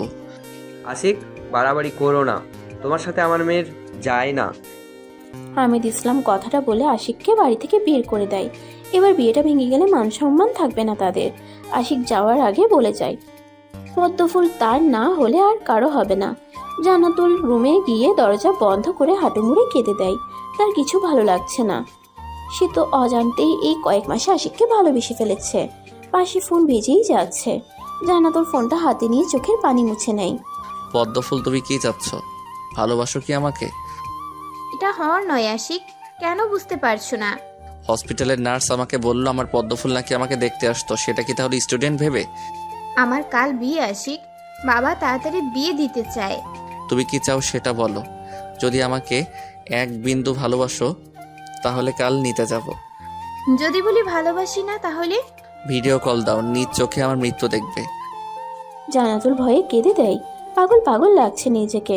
এই বয়সে ভুল মানুষের প্রেমে পড়বে বুঝতে পারে নাই। এটা তো তার সাথে মানাই না। আশিক আবারও বলে, পদ্মফুল ভালোবাসি তোমাকে, অনেক ভালোবাসি। তুমি বিহনে আমি বাঁচতে পারবো না। কেন আমার ভালোবাসা বুঝতে চেষ্টা করছো না? আশিক, বোঝার চেষ্টা করো, আমি তোমার অনেক সিনিয়র। 2-3 বছরের হলে তাও হতো। আমি কেন তোমার আগে জন্ম নিলাম না পদ্মফুল? আশিক কথাটা বলে কান্না শুরু করে দেয়। জান্নাতুল বুঝতে পারে, ফোনটা কাটার আগে মিনমিনি সুরে বলে, তোমার জন্য আমার মনে অনুভূতি জন্ম দিয়েছে আশিক। আর কিছু বলার সুযোগ না দিয়ে ফোনটা রেখে দেয়। আশিক বেশ কয়েকবার ফোন করে কিন্তু রিসিভ হয় না। প্রায় 5 মিনিট পর খবর আসে ছেলে অ্যাক্সিডেন্টে মারা গেছে। জান্নাতুলের পরিবার মাথায় হাত দিয়ে বসে আছে। এই কি হচ্ছে? এটা আশিকের কাজ না, ভালো করেই বুঝতে পারছে। আশিক 20 মিনিট আগেই এখান থেকে গেছে, আর ছেলে মারা গেছে 30 মিনিট আগে। হামিদ ইসলাম উপায় না পেয়ে আশিকের পরিবার থেকে সবাইকে ডেকে পাঠায়। বেশ সময় নিয়ে আলোচনা করে বিয়েটা ঘরোয়াভাবে সেরে ফেলে। আশিক সবার সামনে হামিদ ইসলামের গালে একটা চুমু দেয়। হালকা হেসে ওঠে সবাই। সেদিনের পর কেটে যায় 10 বছর। জান্নাতুল আশিকের বুকে মাথা রেখে বলে, আশিক, আমার মন চাচ্ছে তোমাকে খুন করে ফেলি। শয়তান ছেলে, আমি না হয় মজা আর রাগ করে বলেছিলাম যে দোয়া করে দিলাম তোমার 4টা বাচ্চা হবে, আর তুমি একটা মেয়ে হয়েছে, পরে 2টা যমজ ছেলে হয়েছে, এখন আবার আমি প্রেগনেন্ট 3 মাসের। ছি ছি, এই যুগে আমি 4 সন্তানের মা। জান্নাতুল কাঁদো কাঁদো মুখ করে বলে। আশিক জান্নাতুলকে জড়িয়ে ধরে গলায় কিস করে, তারপর হেসে বলে, বউ দোয়া করে দিছে, সেটা সত্যি হবে না? এটা কি কোনো কথা বলেন? আমি তো আমার পদ্মফুলের সব কথা রাখি। জান্নাতুল মুখটা ছোট করে আশিকের বুকে হাত বোলায়। প্রথম যেদিন আশিকের বুকে আমার পদ্মফুল লেখা দেখেছিল, সেদিন যা কান্না করছে, আশিকের সেটা মনে হলে আজও হাসি পাই। আমার জন্য কেন এমন করতে গেছিলা বলো? ট্যাটু করতে কষ্ট হয়নি? তোমাকে মজার ছলে যা বলি তাই করে বসো। ভালোবাসি পদ্মফুল, আপনার জন্য তো আমি নিজেকে শেষ করতে পারি। আপনাকে যে আমার বড্ড প্রয়োজন, বুঝলেন? জান্নাতুল আর কিছু না বলে আশিকের বুকে মাথা রেখে শুয়ে পড়ে। আশিক হালকা হেসে মাথায় হাত বুলিয়ে দেয় আর ভাবতে থাকে, যদি সেই দিন জান্নাতুলের হবু হাজবেন্ডকে সে খুন না করতো, তাহলে কি আজ এই পদ্মফুল তার হতো? আশিক বিড়বিড় করে বলে, আমার পদ্মফুল, আমি মোহিত আপনার সুভাষে। আমার ভালো থাকার কারণ আপনি। আপনি বিনা শূন্য আমি, আপনি ছাড়া মৃত্যু আমি। ভালোবাসি আপনাকে পদ্মফুল।